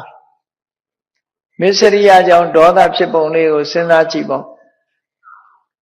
အိမ်တိုင်းမှာလို့ပဲတချို့အိမ်တွေမှာကြောင်လေးတွေရှိတတ်တယ်ပေါ့ကြောင်လေးတွေဟာကြွက်ခုတ်ပြီးလို့ရှိရင်ကြွက်ပါဇက်ထဲရောက်တာနဲ့မန်ဖီးနေတာဟာဘာကြောင့်လဲလို့စဉ်းစားကြည့်ပေါ့သူပါဇက်ထဲရောက်လာတဲ့ကြွက်တကောင်ကိုတခြားကောင်ကလာမလူရောက်အောင်လို့မန်ဖီးတာသူကငါဟာလာမထိနဲ့ဆိုတဲ့အဓိပ္ပာယ်ပဲအဲ့ဒါနော်ခွေးလေးနှစ်ကောင်ဆော့နေတဲ့ကြားထဲမှာအမဲရိုးလေးချလိုက်ပါလားနှစ်ကောင်လူပြီးကြိုက်ကြတော့တာမစ္စရိယနောက်ဒေါသလိုက်တယ်ဆိုတာမတန်မှထင်ရှားတယ်အဲ့ဒါလို့လူတွေမှာလည်းပဲနှမျောတွန့်တူမှုတွေမစ္စရိယတွေလွှမ်းမိုးလာလို့ရှိရင်မုန်းတိမှုဆိုတာနောက်ကလိုက်လာအဲ့ဒီမုန်းတိမှုဟာမေတ္တာကိုခန်းချောက်စေတာဖြစ်သောကြောင့်လူပေါင်းလူလောကကြီးဟာစိုးပြေမှုမရှိတော့ဘဲနဲ့ခြောက်ကပ်သွားနိုင်တယ်ဒါကြောင့်မို့စာကလို့ဆိုတဲ့မစ္စရိယကိုတော်လှန်ထားတဲ့ဒီရရောတတ်တဲ့အလုံးနဲ့ဝေမျှတတ်တဲ့စိတ်ဓာတ် လူရဲ့ဂုဏ်သိက္ခာတစ်ခုပဲလူရဲ့ဂုဏ်သိက္ခာအတိုင်းလိုက်တာကျင့်သုံးကြရတယ်မြန်မာလူမျိုးတွေကတော့ရသော်ဘုရားရဲ့အဆုံးအမကိုရထားလို့စာကားဆိုတာရဲရောလှူထားကြတယ်ဒါကြောင့်မို့မကြာခင်ကကဘာမှာထုတ်ပြန်ထားတာရှိတယ်နိုင်ငံ20ဒါနကောင်းမှုအလှူတဲ့ပေးလှူတတ်တဲ့နိုင်ငံတွေထဲမှာမြန်မာနိုင်ငံကနံပါတ်1နေရာမှာရှိတယ်နိုင်ငံ20ကိုရွေးကောက်ပြီးတော့ကြည့်တဲ့အခါမြန်မာနိုင်ငံကအလှူဒန်းနဲ့ပတ်သက်ပြီးနံပါတ်1အမေရိကန်နိုင်ငံကမြန်မာနဲ့တန်းတူပေါ့လှူဒန်းတဲ့နေရာမှာနံပါတ်1နေရာမှာရှိကြအဲ့ဒီလိုကဘာကအတိမတ်နံပါတ်1နေရာမှာရှိတာစာကားခုံလို့ဒီလိုပြောတာပေါ့ဒီဂုဏ်သိက္ခာဆိုတာအလကားရလာတာမဟုတ်ဘူးရေရောမှုပေါ်မှာမူတည်ပြီးတော့ဖြစ်လာသို့တော့ရေရောမှုပေါ်မှာဖြုံးတိမှုဆိုတာမျိုးထီအောင်ရောက်မသွားအောင်တော့အထိမ့်သိမ်းဆောင်ရှောက်သင့်တာပေါ့ရေရောမှုကနေဖြုံးတိမှုထီအောင်ရောက်သွားမယ်ဆိုလို့ရှိရင်စီးပွားဥစ္စာတိုးတက်မှုအဟံတာဖြစ်သွားနိုင်သေးတယ်ပေါ့ဒါနကောင်းမှုဆိုတာလှုပ်သင့်လှုပ်ထိုက်တာလှုပ်အောင်ပါအဲ့ဒီလိုလှုပ်ခြင်းကြောင့်ရလာတဲ့စာခကုံကတော့တကယ်လူရဲ့ဂုဏ်သိက္ခာတစ်ခုပဲအဲ့ဒါလည်းရှိရမယ်လို့ဆိုလိုတယ်ပေါ့နောက်ဆုံးလူတွေမှာရှိရမယ်ဂုဏ်သိက္ခာတစ်ခုကအရေးကြီးဆုံးဂုဏ်သိက္ခာတစ်ခုကတော့ဘာလို့ဆိုရင်ပညာပဲဖြစ်တယ်ပေါ့ပညာဆိုတာဟာအရာရာကိုစဉ်းစားဆင်ခြင်တတ်တဲ့သဘောအခြေခံပြောမယ်ဆိုလို့ရှိရင်ကံကံဤအကျိုးကိုကံတရားဟာကိုယ်ပိုင်ပဲကိုလှုပ်တာကိုနဲ့သာသက်ဆိုင်တယ်လို့သိမြင်တဲ့ကမ္မတက္ကတာတမ္မာဒိဋ္ဌိဟာပညာပဲပေါ့အဲ့ဒီတဲ့အစင်းမြင့်တဲ့ပညာကိုမြတ်စွာဘုရားကဆိုလိုတဲ့အခါအရေးကြီးဆုံးပညာကဘယ်လိုပညာလဲလို့ဆိုဘဝအရေးနဲ့ပတ်သက်ပြီးတော့မှန်မှန်ကန်ကန်တွေးတောတတ်တဲ့ပညာအရေးကြီးတယ်အစင်းမြင့်ဆုံးကိုမြတ်စွာဘုရားဟောတဲ့အခါမှာကြတော့ဆိုပါတော့အခြေခံအပြင်ပြောရင်လုံးသင်္နာနဲ့မလုံးသင်္နာခွဲခြားသိတဲ့ပညာအရေးပါလုံးသင်္နာနဲ့မလုံးသင်္နာခွဲခြားသိခြင်းအပြင်ကမ္မတက္ကတာပညာနဲ့သက်ဆိုင်လာတယ်အဲ့ဒီနောက်ကြတဲ့အခါကျရင်အရေးကြီးတဲ့ပညာရက်ကဘာလို့ဆိုရင်ဝိပဿနာလို့ခေါ်တဲ့ပညာရက်ပဲဝိပဿနာလို့ပြောရင်တော့တရားစကားတန်ရိပ်တာတန်လို့ဒီလိုအောင်းမေ့ကောင်အောင်းမေ့လေမဟုတ်ဘူးဝိပဿနာပညာဆိုတာဟာတဘာဝအစစ်မှန်ကိုဆင်ញင်သုံးသပ်ပြီးတော့ကြည့်တတ်တဲ့အရာဖြစ်နောက်ဆုံးမှာဆင်ញင်သုံးသပ်ကြည့်လူဘဝရလာတဲ့ပုဂ္ဂိုလ်တိုင်းတို့ရထားတဲ့ဘဝဟာဒီတိုင်းပဲယက်တည်နေသလားသို့မဟုတ်ရွေရှားနေတာလားအမြဲတမ်းပြောင်းနေတာလားဆိုတာစဉ်းစားမိအောင်စဉ်းစားကြည့်အချိန်ကာလတွေဟာကုန်ဆုံးနေတယ်မနေ့ကုန်သွားတော့နေ့လည်းရောက်လာတယ်နေ့လည်းကုန်သွားတော့ညနေရောက်လာတယ်ညနေရောက်ကုန်တော့ညရောက်လာတယ်ညကုန်သွားတဲ့အခါနတ်နဲ့ပြန်ရောက်လာအချိန်တွေကုန်သွားတယ်ဆိုတာလူတွေသတိထားမိတယ်သို့တော့အချိန်ကုန်သွားတာနဲ့အတူတကွကိုယ်တဏ္ဍာမှာရှိတဲ့ယုံ nant တရားတွေကုန်သွားတာကိုတော့သတိမထားမိတတ်ကြဘူးနှစ်ပေါင်းများစွာကြားလာတော့မှခေါင်းပေါ်ကသပင်တွေဖြူကုန်ပါလား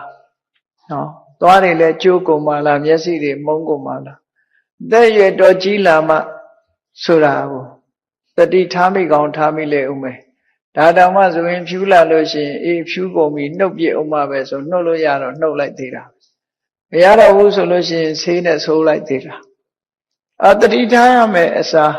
ကာကွယ်လုပ်ကြအဲ့တော့အသိဉာဏ်နဲ့စဉ်းစားတတ်ဖို့လိုအပ်တယ်ပေါ့ဘဝဆိုတာပြောင်းလဲနေတဲ့သဘောတရားကြီးပါလားဆိုတာကိုဆင်ခြင်သုံးသပ်တတ်တဲ့ပညာဟာအလွန်အရေးပါတဲ့ပညာငါဟာဒီတိုင်းအမြဲတမ်းလူပြိုနေမှာမဟုတ်ဘူးဒီနေ့ကျတော့ဦးမင်းသွားမှာပဲအချိန်နဲ့တပြေးညီအချိန်ကုန်တိုင်းငါရဲ့ခန္ဓာကိုယ်က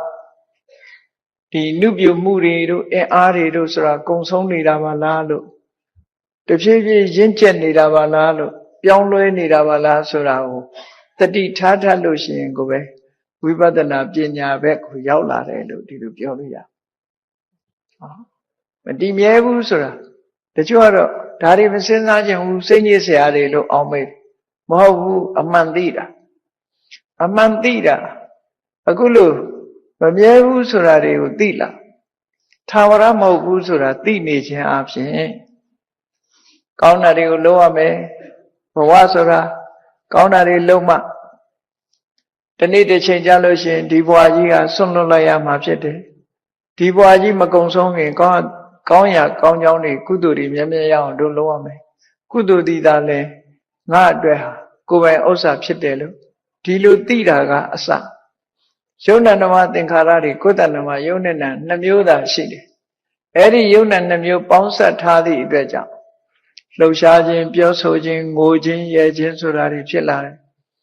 ယုံနာနှစ်ခုကလွဲပြီးတော့ငါဆိုတာလည်းမရှိဘူးငါဟာဆိုတာလည်းမရှိဘူးငါလို့ပြောစရာမရှိသည့်အတွက်ကြောင့်ငါဟာလို့ပြောစရာလည်းတခုမှမရှိဘူးဆိုတာကိုယ့်ကိုယ်လေးနဲ့ထားကြည့်ငါဆိုတာဘာခေါ်တာလဲယုံနဲ့နာနှစ်မျိုးတွေကယုတ်ကိုငါခေါ်မှလားနာကိုငါခေါ်မှလားဆိုဘာမှငါခေါ်စရာမရှိဘူးယုတ်ကယုတ်ပဲသူအကြောင်းနဲ့သူဖြစ်တယ်နာကလည်းနာပဲငါလို့ပြောရအောင်ပြောင်းလဲနေတဲ့အရာကြီးများတာဖြစ်တယ်အေးငါမှမရှိလို့ရှိရင်ငါဟာဆိုတာလည်းမရှိဘူးဆိုတာလဲရှင်းရှင်းလင်းလင်းအကြမ်းမြင်အားဖြင့်စဉ်းစားကြည့်လိုက်ရင်သိနိုင်တယ်ပေါ့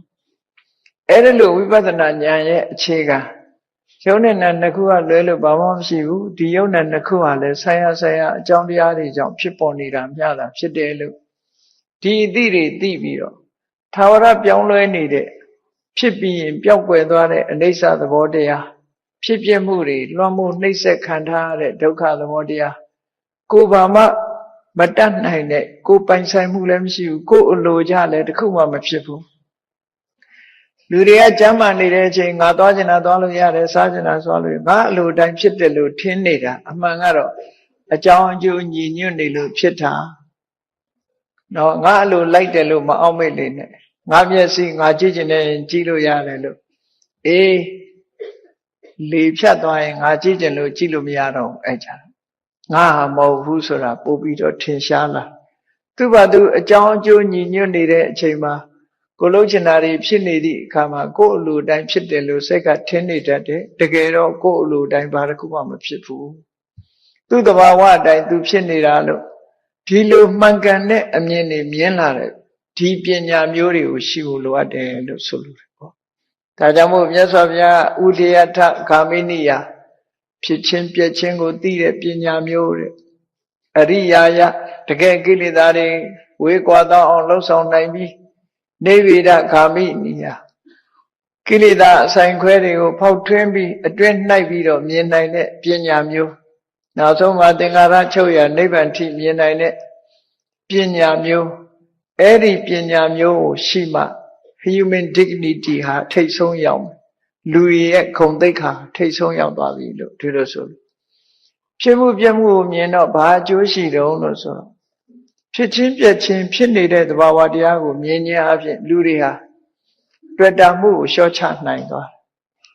ကိုယ့်ကိုတွေ့တာမှုဟာလွန်ကြီးမားတယ်ကိုယ့်ကိုတွေ့တာသည့်အတွက်ကြောင့်သူတော်ဘာကိုတွေ့တာမှုတွေဆင့်ကဲဖြစ်ပေါ်လာအဲ့ဒီတွေ့တာမှုတွေဟာကောင်းကျိုးပေးလာလို့ဆိုမပေးဘူးတောကကိုဖြစ်စေတတ်တယ်လူကိုတွေ့တာရင်လည်းတောကဖြစ်တာပဲပစ္စည်းကိုတွေ့တာရင်လည်းတောကဖြစ်တာအမှန်သိလိုက်လို့ရှိရင်တွေ့တာမှုတွေကိုလျှော့ချလိုက်နိုင်တယ်တွေ့တာမှုကိုလျှော့ချလိုက်လို့ရှိရင်တောကကိုလည်းလျှော့ချပြီးသားဖြစ်သွားတောကကိုလျှော့ချနိုင်မှစိတ်နှလုံးဟာတည်ငြိမ်မှုရတယ်ဒီပညာဟာအရေးကြီးဆုံးပဲလို့စိတ်နှလုံးအေးချမ်းစွာလူရဲ့ဂုဏ်သိက္ခာအပြည့်အဝရဖို့အတွက်ဒီပညာဟာအရေးကြီးဆုံးမို့မြတ်စွာဘုရားကပညာပရိဘာဝိတံစိတ်တံသမ္မဒေဝအာတဝေဟိဝိမုစ္စတိတဲ့ပညာဖြင့်ထုံမွမ်းထားတဲ့မိမိစိတ်ကလေးဟာကိလေသာအာသဝတွေကလွတ်မြောက်သွားတယ်လို့ဒီလိုဆိုလောကလူတွေဟာကြောက်စရာရှိရင်လည်းအလွန်ကြောက်တယ်စိုးရင်စရာရှိတယ်အလွန်စိုးရင်တယ်ကောင်းတာတွေနဲ့တွေ့လို့ရှိရင်လည်းဒီဘဝင်မြင့်တတ်တဲ့မကောင်းတာတွေနဲ့တွေ့တဲ့အခါမကောင်းတဲ့လောကရန်နဲ့တွေ့ရင်လည်းစိတ်ထကြအဲ့ဒါဟာဘာကြောင့်ဖြစ်တာတော့ဆိုစိတ်ရဲ့ကြံ့ခိုင်မှုကိုမဖြစ်စေတဲ့စိတ်ကိုရိမ့်ရိုင်စေတတ်တဲ့ကိလေသာတွေရှိနေသေးလို့ပဲ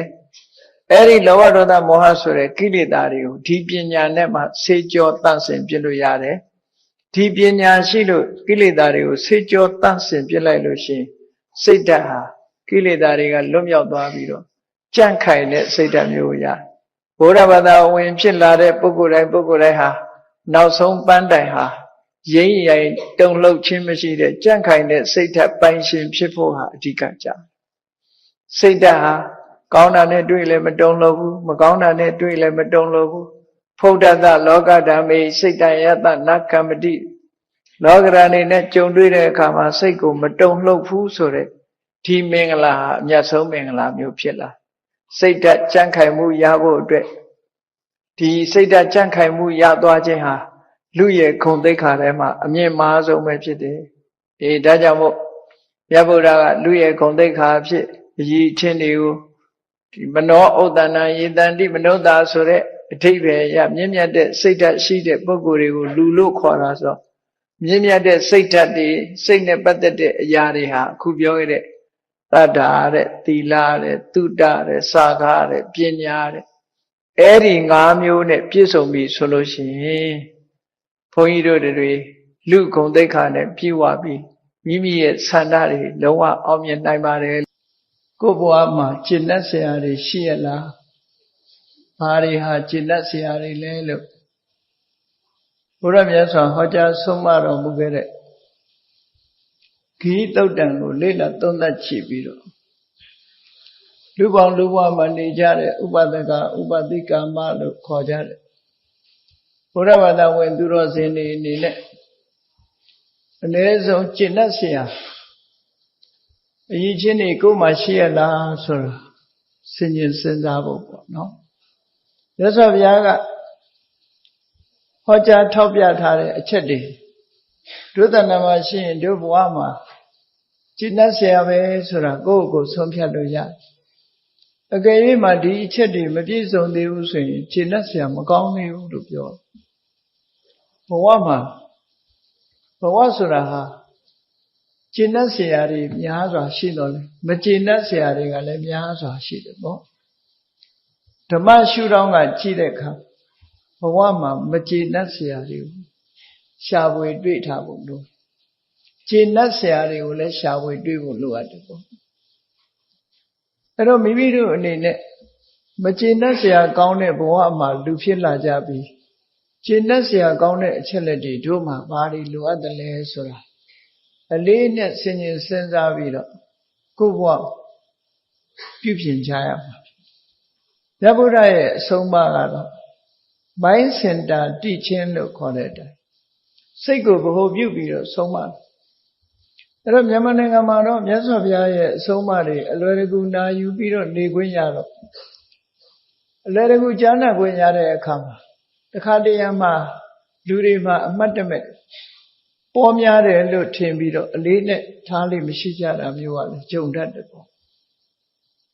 အဲ့ဒါမျိုးမဖြစ်အောင်သတိထားဖို့တော့လိုအပ်တယ်ပေါ့နေတင်ကားရမယ်ဘုန်းကြီးတို့စီမှာဒီပြင်သစ်နိုင်ငံက tourist 2 ဦးရောက်လာတယ်ဘုရားဘာသာနဲ့ပတ်သက်ပြီးသိကျင်တယ်သူတို့သိထားတဲ့အသည့်တွေဟာမြတ်စွာဘုရားရဲ့အဆုံးအမထေရဝါဒအစဉ်အလာနဲ့မကိုက်ညီတဲ့အသည့်တွေသူတို့မှရှိတယ်အဲ့ဒါတွေကိုရှင်းလင်းပြီးတော့ပြောပြလိုက်ရအဲ့တော့လူတိုင်းဟာမြတ်စွာဘုရားရဲ့အဆုံးအမကိုရနိုင်ကြတာမဟုတ်ဘူးမြန်မာနိုင်ငံလူတွေကကံကောင်းလို့ရနေတာကိုရနေသည့်အတွက်ကြောင့်အချို့သောပုဂ္ဂိုလ်တွေကဒါတွေကတော့ရလွယ်တယ်လို့စိတ်ထဲမှာထင်ပြီးအလေးနဲ့မထားဘဲနဲ့နေလို့ရှိရင်အချိန်သာကုန်သွားပြီးတော့ကိုယ်မှာအကျိုးဖြစ်ထွန်းမှုအားနည်းသွားမှာဖြစ်တယ်ဒါကိုတော့အလေးနဲ့ထားစဉ်းစားထားတဲ့တယ်ပေါ့တခါတရံကျတော့လူတွေဟာတန်ဖိုးတစ်ခုကိုလွန်မှပဲသိချဥပမာမဲ့လူတယောက်ရဲ့တန်ဖိုးဆိုတာလေအဲ့ဒီလူမရှိတော့ဘူးဆိုမှသိသိပြီဆိုတဲ့အချိန်ကျတော့နောက်ကျပြီဘာမှလုပ်လို့မရဘူးအချိန်ရဲ့တန်ဖိုးဆိုတာလေအချိန်ကုန်သွားမှသိကြတယ်အချိန်ကုန်တော့ဘာလုပ်လို့ရအောင်မလဲဘာမှလုပ်လို့မရတော့ဘူးအဲ့ဒါမျိုးလို့ပဲမြတ်ဗုဒ္ဓရဲ့အဆုံးအမတွေအလွယ်တကူသိခွင့်ရပါရဲ့တန်းနဲ့မြတ်စွာဘုရားရဲ့အဆုံးအမတွေအလေးနဲ့ထားပြီးတော့နာယူရမှန်းမ မှတ်သားရမှန်းလေးလာရမှန်းသိဘူးရမှန်းမသိဘူးသိတောင်မှပဲအခြားကိစ္စတွေနဲ့လူတွေဟာအချိန်ကုန်ပြီးတော့ကိုယ့်ဘဝမှာတန်ဖိုးဆိုတာဘာလဲဆိုတာဆင်ញင်စဉ်းစားမှုမပြုခဲ့လို့အချိန်ကုန်သွားပြီဆိုတော့မှတို့ဟာဆုံးရှုံးသွားပြီဆိုတာမျိုးအဲ့ဒီကြမှာတော့ဘာတတ်နိုင်လဲဘာမတတ်နိုင်နော်ဘာမတတ်နိုင်ဒေဝတုတ္တသုတ်တံမှာလို့တတိထားเสียပေါ့ဒေဝတုတ္တသုတ်တံမှာဒီဝေမာတိကပြိတ္တာမျိုးလို့ခေါ်ရတဲ့စတုမာရိနမျိုးလို့လည်းဆိုနိုင်တယ်ပေါ့ယမမင်းကြီးဆိုတာရှိတယ်အဲ့ဒီယမမင်းကြီးကတကယ်သူတော်ကောင်းကြီးငရဲကိုဆွဲချဖို့သူလာနေတာမဟုတ်ဘူးတမင်းကိုဗော်လန်တီယာကဲတင်မှုရသူကငရဲတကားကနေစောင့်နေတယ်တကယ်သူတော်ကောင်းကြီးယမမင်းဆိုတာကြောက်စရာမဟုတ်ဘူးဘုရားဘာသာမြတ်စွာဘုရားရဲ့အဆုံးအမတရားတော်တွေထဲမှာယမမင်းကြီးရဲ့ဆန္ဒဆိုပြီးတော့ဟောထားတာရှိအဲ့မှာယမမင်းကြီးကငရဲကြလာတဲ့ပုဂ္ဂိုလ်တွေအကုသိုလ်အလွန်ကြီးရင်တော့တခါတည်းငရဲတန်းကျသွားတဲ့ပုဂ္ဂိုလ်ရှိမတော်တဆမှားယွင်းမှုလို့အကုသိုလ်ဖြစ်လာတဲ့ပုဂ္ဂိုလ်တွေကြတော့ငရဲရောက်လာတဲ့ပုဂ္ဂိုလ်တွေကြတော့ယမမင်းကြီးကသူ့ရဲ့ကုသိုလ်ကောင်းမှုတွေကိုဖော်ပေးပြီးငရဲကလွတ်အောင်သူကလွတ်တာမဟုတ်ဘူးကိုလုပ်ခဲ့တဲ့ကုသိုလ်ကလွတ်တာနော်အဲ့ဒီကုသိုလ်ကောင်းမှုကိုပြန်လီတတိဖော်ပေးတဲ့အလုပ်ကိုသူလုပ်တယ်ပြန်လီတတိဖော်ပေးလို့အဲ့ဒီအချိန်မှာကုသိုလ်ဆိုတာဘလောက်အားကိုးစရာကောင်းလဲအဲ့ဒီအချိန်မှာအမေလည်းအားကိုးစရာမရှိဘူးအဖေလည်းအားကိုးစရာမရှိဘူးနော်ဖေလည်းအားကိုးစရာမရှိဘူးဆွေမျိုးညာတိတွေဆိုတာလည်းအားကိုးစရာမရှိဘူးငွေကြီးယူဆောင်လာပြီးတော့ယမမင်းကြီးကိုလက်ဆောင်ထိုးပြီးတော့လွတ်ဖို့ဆိုတာလည်းမရှိဘူးဘယ်လိုမှလုံးလို့မရတဲ့အချိန်အားကိုးရမှာတော့ကိုလုပ်ခဲ့တဲ့ကုသိုလ်တရားပဲဖြစ်တယ်ပေါ့အဲ့ဒီမှာယမမင်းကြီးကမေးခွန်းနဲ့မေးလို့ရှိတယ်ဘာမေးတော့ဆိုဒါတတိထားဖို့ပြောပြတာနော်ယမမင်းကြီးကတတိထားဖို့သူမေးတဲ့မေးခွန်းကဘာတော့ဆိုရင်မင်းလူဘဝနေတော့ငါတဲ့တိတတ်တဲ့အရွယ်ရောက်တဲ့အခါမှာဒေဝတုတ္တဆိုတဲ့နတ်တမန်တွေလူလောကမှာရှိနေတာမင်းမသိခဲ့ဘူးလားလို့ဆိုသိခဲ့ဘူးတဲ့အဲ့ဒီကြတော့ယမမင်းကြီးကဖော်ပေးတယ်မင်းအဖိုးဖွားဟိုတွေမတွေ့ခဲ့ဘူးလားလို့ဆိုတွေ့ခဲ့တာပဲတဲ့အဖိုးဖွားဟိုတွေတွေ့အဲ့ဒီအဖိုးဖွားဟိုတွေတွေ့တဲ့အခါမှာငါလဲအိုရအောင်မှာပဲဆိုတဲ့မအိုခင်တော့ငါကောင်းတာလုပ်မှာပဲဆိုတဲ့စိတ်ထဲမှာအတွေးလေးမပေါ်ခဲ့ဘူးလားမပေါ်ခဲ့ဘူးတဲ့မေ့မင်းအချိန်လေးလွန်လာခဲ့ပြီအဲ့ဒီတော့ကမင်းငါလဲအိုရအောင်မှာဆိုပြီးကောင်းတာတွေလုပ်ခဲ့မယ်ဆိုရင်မင်းဒီမရောက်နိုင်ဘူးတဲ့အဲ့တော့မင်းမှာဘာကုသိုလ်မှမရဘူးဆိုတော့ဒါမင်းအဖေလုပ်တာလည်းမဟုတ်ဘူးအမေလုပ်တာလည်းမဟုတ်ဘူးမင်းဆွေတွေမျိုးတွေကလုပ်တာလည်းမဟုတ်မင်းကိုယ်တိုင်လုပ်ခဲ့တာမင်းကံရှိသမျှတော့ခံရတော့မှာပဲလို့ဒီလိုနတ်တမန်တွေကိုသူအိုသူနာသူသေးဆိုတာတွေနဲ့မေးပြီးတော့ကုသိုလ်ကောင်းမှုလုပ်ဖို့တတိယသလားမရဘူးလားဆိုတာမေးမြန်းစစ်စစ်တာသူကအဲ့ဒါဖော်ပေးတာလောကလူတွေမှာကိုယ်မှာအမှတ်ရစရာတွေအချက်တွေရှိပါလေရဲ့လားနဲ့အမှတ်တမဲ့အချိန်ကုန်လွန်သွားတဲ့ပုဂ္ဂိုလ်တွေအများကြီးပဲဒီကနေ့ခေတ်မှာလည်းစဉ်းစားကြည့်လို့အလွယ်တကူရတာမြတ်စွာဘုရားရဲ့အဆုံးအမတရားတော်တွေဟောပြောနေတဲ့ပုဂ္ဂိုလ်တွေလည်းရှိတယ်မိမိတို့ကိုယ်တိုင်လည်းပဲလေ့လာမယ်ဆိုရင်ဖြစ်နိုင်တဲ့စာအုပ်စာတမ်းတွေရှိတယ်မိမိတို့ကိုးကွယ်တဲ့ဆရာတော်သမတော်တွေလည်းရှိတယ်မေးမြန်းပြီးတော့ဘယ်လိုလုပ်ရမလဲတရားကိုဘယ်လိုကျင့်ရသလဲဆိုတာတွေမေးမြန်းစီဘူးလေ့လာလို့ရှိရင်ရနိုင်ခဲ့တဲ့ဒီအခွင့်အရေးကြီးကိုစီးပွားရေးအကြောင်းပြဟောဟာဒီဟာအကြောင်းပြပြီးတော့ဘဝတစ်ခုကုန်လွန်သွားမယ်ဆိုရင်စဉ်းစားတာကြည့်တော့နော်အလေးနဲ့မထားတဲ့ပုဂ္ဂိုလ်တွေအများကြီးရှိတယ်နော်တဘဝလေးကိုတခဏလေးကိုထာဝရထင်ပြီးတော့အလေးနဲ့မထားကြဘူးနောက်ဆုံးမှတရားဝဲလာတဲ့ပုဂ္ဂိုလ်တောင်မှပဲ တရားပွဲလာပြီးစကားထိုင်ပြောနေတဲ့ပုဂ္ဂိုလ်တွေရှိသေးတယ်လေတရားပွဲတော့လာတယ်တရားတော့မနာဘူးစကားထိုင်ပြောနေအဲ့လိုပုဂ္ဂိုလ်တွေစဉ်းစားကြည့်အချိန်လွန်သွားလို့တရားပွဲပြီးတယ်လေသူတို့ဘာရလိုက်ဘာမှမရလိုက်အဲ့ဒါကိုကို့မှာတန်ဖိုးမဲ့မှန်မသိဘူးဆိုလို့ရှိရင်တော့ခုနယမမင်းကြီးစစ်တဲ့အချိန်ကြတော့မှမလုပ်ခဲ့ရပါဘူးလို့ပြောရမယ့်အနေအထားမျိုးဖြစ်သွားတယ်တတိကြီးစွာထားတဲ့နဲ့ပေါ့တန်ဖိုးရှိတဲ့အချိန်တွေမှာတန်ဖိုးရှိအသုံးချတတ်ဖို့အမှန်တမ်းအရေးကြီးတယ်ခုလို့ဓမ္မသဘင်ရှင်ကျင့်ပပြီးမြတ်စွာဘုရားရဲ့အဆုံးအမတွေကြားကြရနာကြရတယ်ဆိုတာနိုင်ငံခြားတိုင်းတစ်ပါးမှာနေတဲ့ပုဂ္ဂိုလ်တွေအတွက်မဟာအခွင့်အရေးကြီးကြားတော့မကြားဘူးနော်မကြားဘူးအဲ့မှာဒီလေကအဲ့ဒီပြင်သစ် tourist နှစ်ယောက်ကိုသိကျင်တယ်သူတို့သိကျင်သူတို့သိနေတဲ့ဘုရားဘာသာကိုသူတို့ယုံကြည်တယ်ဒါပေမဲ့သူတို့သိနေတဲ့အသည့်တွေကလွဲမှားနေလွဲမှားနေတာတော်တော်ဖြောင်းအောင်ပြောရတယ်ဟောတော်တော်ဖြောင်းအောင်ပြောရတဲ့အခါအနည်းငယ်လေးတော့အတန်ငယ်လေးတော့ရိပ်မိသွားတဲ့သဘောတော့ရှိတယ်ပေါ့ဒါပေမဲ့လို့သေသေးချာချာနားလည်ဖို့ဆိုတာသူတို့ကိုယ်တိုင်လေ့လာကြရအောင်မှာဖြစ်တယ်ပေါ့အဲ့ဒါလို့ဘုရားဘာသာ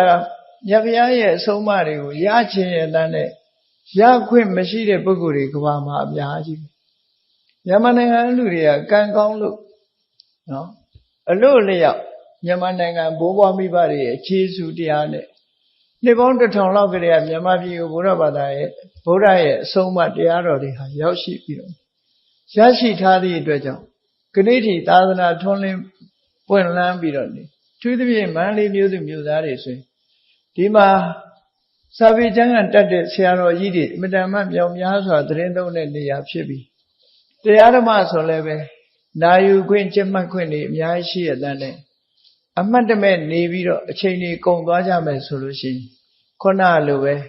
မလောက်ခဲ့မိပါဘူးမေးလျော့ခဲ့ပါလေဆိုပြီးတော့တန်ဖိုးရှိတဲ့အချိန်ကြီးကုန်သွားအောင်ပါပဲကုန်သွားမဲ့ပုဂ္ဂိုလ်ကရာခိုင်နှုန်းအများကြီးပဲရှိတယ်ဒါကိုအလေးနဲ့ထားတတိထားဖို့မင်းတရားပွဲရောက်လာယမမင်းကြီးကမေးလိုက်မယ်ရောက်တော့ရောက်တယ်ဒါပေမဲ့လက်ဖက်တုပ်စားခြင်းတုပ်စားစကားထိုင်ပြောဘာဟောသမန်တောင်မသိလိုက်ဘူးဆိုတဲ့လူယမမင်းကြီးစစ်ရင်တော့အဲ့ဒါလိုပဲဖြေရမှာနော်အဲ့တော့သူ့ဖို့မှာအကျိုးရှိရမယ့်နေရာမှာအကျိုးမရှိဘူးဖြစ်သွားတယ်နော်အဲ့ဒါကိုငါတို့ကတော့ဒီသိပြီးသားလိုနဲ့အဲ့ဒါလိုတရားမနာဘူးစကားတွေပြောနေပဲဆိုလို့ရှိရင်အဲ့ဒီပုဂ္ဂိုလ်တွေဟာတရားရဲ့အနှစ်သာရတွေကနေပြီးလက်လွတ်ဆုံးရှုံးသွားမယ်ဆိုတာနော်ခုချိန်ကလေးကကြည့်လို့ရတယ်နော်အဲ့ဒါလိုမဖြစ်အောင်ကိုယ့်ကိုယ်သတိထားကြဖို့မေတ္တာမအရေးကြီးတယ်မေတ္တာမအရေးကြီးတယ်တရားနာခွင့်ရတဲ့ဘဝဆိုတာအလွန်နည်းတယ်လို့အခုဒီနေ့ခေါင်းစည်းလေးပေးထားတာကိုကြည့်ဘဝမှာကျင့်တတ်เสียများအဲ့တော့ကျင့်တတ်เสียများကိုမပြောခင်ဘဝရဲ့မကျင့်တတ်เสียတွေကိုအရင်စဉ်းစားကြည့်အောင်ဘဝတစ်ခုရလာလို့ရှိရင်မကျင့်တတ်เสียတွေကဘာလဲဆိုတော့ဒီဘဝကြီးဟာလူဘဝရလာတဲ့အခါမှာဒီတိုင်းရနေတာမဟုတ်ဘူးလူဖြစ်လာတဲ့အခါမှာအသက်ရှင်ဖို့အတွက်လည်းအများအားကြိုးစားနေရတယ်ငယ်ရွယ်တဲ့အချိန်ကနေစပြီးတော့အသက်ရှင်နေတဲ့များကလပ်ပတ်လုံးလူတွေဟာအသက်ရှင်ဖို့အတွက်ကြိုးစားနေကြတယ်ကြိုးစားရတာမှအလွန်ကြိုးစားမကြောက်မှဖြစ်လာပြီဆိုရင်ဆေးဝါးတဆာတွေဆရာဝန်တွေစီသွားရဆေးကုရတဲ့အသက်ရှင်ဖို့အတွက်အများကြီးရုန်းကန်လှုပ်ရှားနေရတယ်ဟုတ်ပြီအသက်ရှင်ဖို့အတွက်ရုန်းကန်လှုပ်ရှားနေရတဲ့ဒီလူဘဝကြီးဟာဒီတိုင်းပဲအစင်တပြေနဲ့နေသလားလို့ဆိုဘယ်ဟုတ်မလဲလူတွေဟာကြည့်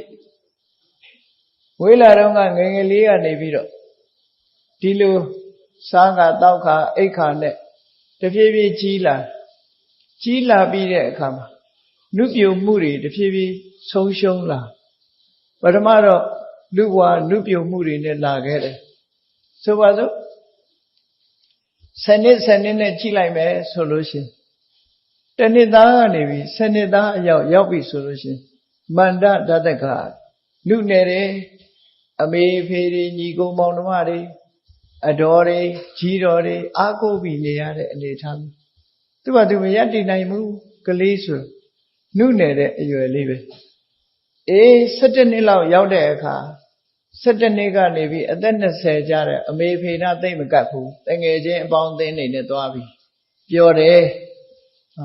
အိမ်တော်မကတ်တော့ပြောလာပျော်တဲ့အရွယ်ကိုခိတ္တဓာတကလို့ခေါ်22နှစ်ကနေပြီးတော့အသက်30အရွယ်တွင်ရောက်တဲ့အခါကျတော့ဒါသဘာဝကိုပြောတာအသက်30ရောက်တဲ့အခါကျတော့လူဟာဒီတင်းတောင်တင်းနဲ့ဖြစ်လာအတောင်လည်းအစုံလာတယ်လို့ပဲရုပ်ရည်အစင်းတွေချောမောလှပလာတယ်တင်းတောင်တင်းနဲ့ဖြစ်လာတယ်ယောက်ျားဆိုရင်ယောက်ျားပြီးပြီးသားသားဖြစ်လာတယ်အမျိုးသမီးဆိုရင်လည်းချောချောမောမောလေးတွေဖြစ်လာဟောအသက်32နှစ်ကနေ40ရောက်တဲ့အခါကျတော့ခွန်အားဗလာတွေရှိလာသွားနိုင်တယ်လာနိုင်တယ်စားနိုင်တယ်တောက်နိုင်တယ်ဆိုလဲခွန်အားဗလာတွေရတခါ42နှစ်က50ရောက်သွားပြီဆိုရင်လူဟာအပျော်ပါတဲ့စဉ်းစားဉာဏ်တွေကများလာဘာလို့စဉ်းစားလာပြီခါတိုင်းလို့မလုပ်တော့စဉ်းစားစားဖြစ်လာလေးနဲ့လာဒါက52နှစ်ကနေပြီးတော့60ကျတော့အကြပိုင်းရောက်လာပြီ50ဆိုတာအမြင့်ဆုံးအဆင့်ရောက်သွားတာအဲ့ဒီ52နှစ်ကနေကြော်လိုက်တာနဲ့လူဟာစိတ်ဓာတ်တွေလည်းပြောင်းသွားရုံနဲ့မကဘူးလူရဲ့အခြေအနေကလည်းပြောင်းလာတဖြည်းဖြည်းလှပတဲ့အရေးအစင်းတွေအင်အားတွေတဖြည်းဖြည်းကျလာတယ်တဖြည်းဖြည်းရော့လာတယ်လူပြိုမှုတွေတဖြည်းဖြည်းရော့လာတယ်ရော့ကြလာ51ကနေ60ဆိုအကြပိုင်းပဲတချို့ကြတော့အဆင်းမှဘိန်းတက်လိုက်တယ်လို့ဝေါနဲ့ဆိုပြီးတော့အဖိုးကြီးကိုမယူဖြစ်သွား50ကျော်နော်သွားရီကျိုးလို့သပင်းတွေဖြူလို့ကြည့်လိုက်တဲ့အခါကျတော့အိုကြီးအိုမဖြစ်သွားတချို့ကံကောင်းတဲ့ပုဂ္ဂိုလ်ကြတော့တင်လိုက်တာအရွယ်တင်တယ်မထင်ရဘူးဆိုအမလီကြီးကိုနှက်နေကြလူကနော်အရွယ်တင်လိုက်တာဆိုကြီးနှက်တကယ်တော့ကြာနေတာမမြင်ဘူးနော်ကြာနေပြီအရာတော့မဟုတ်ဘူးခါ61ကနေပြီးတော့80ဆိုတဲ့အခါကျတော့ဘာခေတ်လို့ခေါ်တော့ဘာနှစ်လို့ခေါ်တော့ဆိုပပ္ပါဒဓာတကလမ်းသွားလို့ရှိရင်ကိုင်းတိုင်းရိုင်းတိုင်းဖြစ်လာပြီနော်ရိုင်းတိုင်းဖြစ်လာပြီခြေကချတဲ့အခါမှာဟိုချောဒီချောနဲ့ဒါကြောင့်မလို့အဲ့ဒီအချိန်မှာဟိုချောလဲလို့ပေါင်ကျိုးသွားတယ်လို့ခြေကျိုးသွားတယ်လို့အဲ့ဒီအချိန်မှာဖြစ်လာနော်ချောလာပြီအဲ့ဒီအချိန်မှာသတိထားခဏကြာခြေကျိုးကနေလဲလို့ဘယ်မှာလဲလို့ဆိုချောလာတခါ82နှစ်ကနေ80ရောက်လာပြီဆိုတဲ့အခါကျ80တွင်အဲ့ဒီ10နှစ်ကျတော့ဟောဝင်ကဓာတကကုန်းလာလက်ပြင်လေးကုန်းလာတယ်ခါလေးကုန်းလာအရင်လို့မဟုတ်တော့ဘူးပရီတွေတွန့်နေပူဆိုးလာတယ်အိုကြီးအိုရုပ်ပို့ပြီးတော့ပေါ်လာတခါ81ကနေ90ဆိုတဲ့အချိန်ရောက်လာတဲ့အခါကျတော့ဘာဖြစ်တယ်ဆိုမောမူဟာဓာတကမေ့တယ်တခါတလေကိုထမင်းစားပြီးတော့ဟဲ့ငါထမင်းမစားရသေးဘူးလှုပ်ချင်လို့အဲ့ဒီချိန်နော်ဟိုကလေးဒီနာထားလိုက်ဟိုနာထားလိုက်မေ့တယ်ဘယ်နာထားမိမှမသိဘူးကိုယ့်အကူရောင်းမခါထိုးရှာတဲ့အရှာမျိုးတွေလည်းခဏဖြစ်အဲ့လိုမေ့လာတဲ့အနေအထားမျိုးတွေရောက်လာတယ်တဲ့တခါ62နှစ်ကနေပြီးတော့အနှစ်တရာလို့ဆိုတာလူတိုင်းတော့ရောက်ခဲတယ်အဲ့ဒီရောက်လာပြီဆိုရင်သေယနာဓာတကတဲ့ဒါရေပုံရကိုပြောတာတယောက်တလေပဲရောက်တာကြည့်ပြီးမဖြစ်ပါဘူးလို့မပြောနဲ့နော်အများစုကအဲ့ဒီတိုင်းဖြစ်တယ်သေယနာဓာတကဆိုတာအဲ့ရတဲ့မှာပဲအိတ်နေတော့အဲ့တိတ်ပြီးတော့ဟိုသွားဒီသွားမသွားတော့ဘူးလူမြင်ကွင်းကပျောက်သွားပြီတဖြည်းဖြည်းနော်အဲ့ရတဲ့မှာခွေးနေတာများသွားအဲ့ဒီလိုလူဘဝမှာစဉ်းစားကြည့်လိုက်လို့ရှိရင်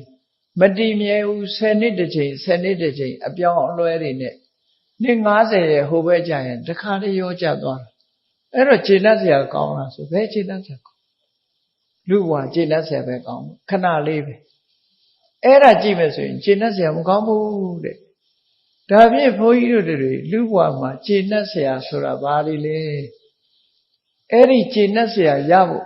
ခြေနှက်เสียမကောင်းတဲ့ဘဝကြီးထဲမှာနေတဲ့အချိန်မှာခြေနှက်เสียကောင်းအောင်လုပ်အောင်မြတ်စွာဘုရားကဂိဟိတုတ်တံမှာဒါကိုဟောထားတယ်ဂိဟိတုတ်တံကသာဝတိပြည်မှာမြတ်စွာဘုရားသခင်ကိုရောမြတ်ဇေရုံအကြောင်းသတင်းသုံးနေတဲ့အချိန်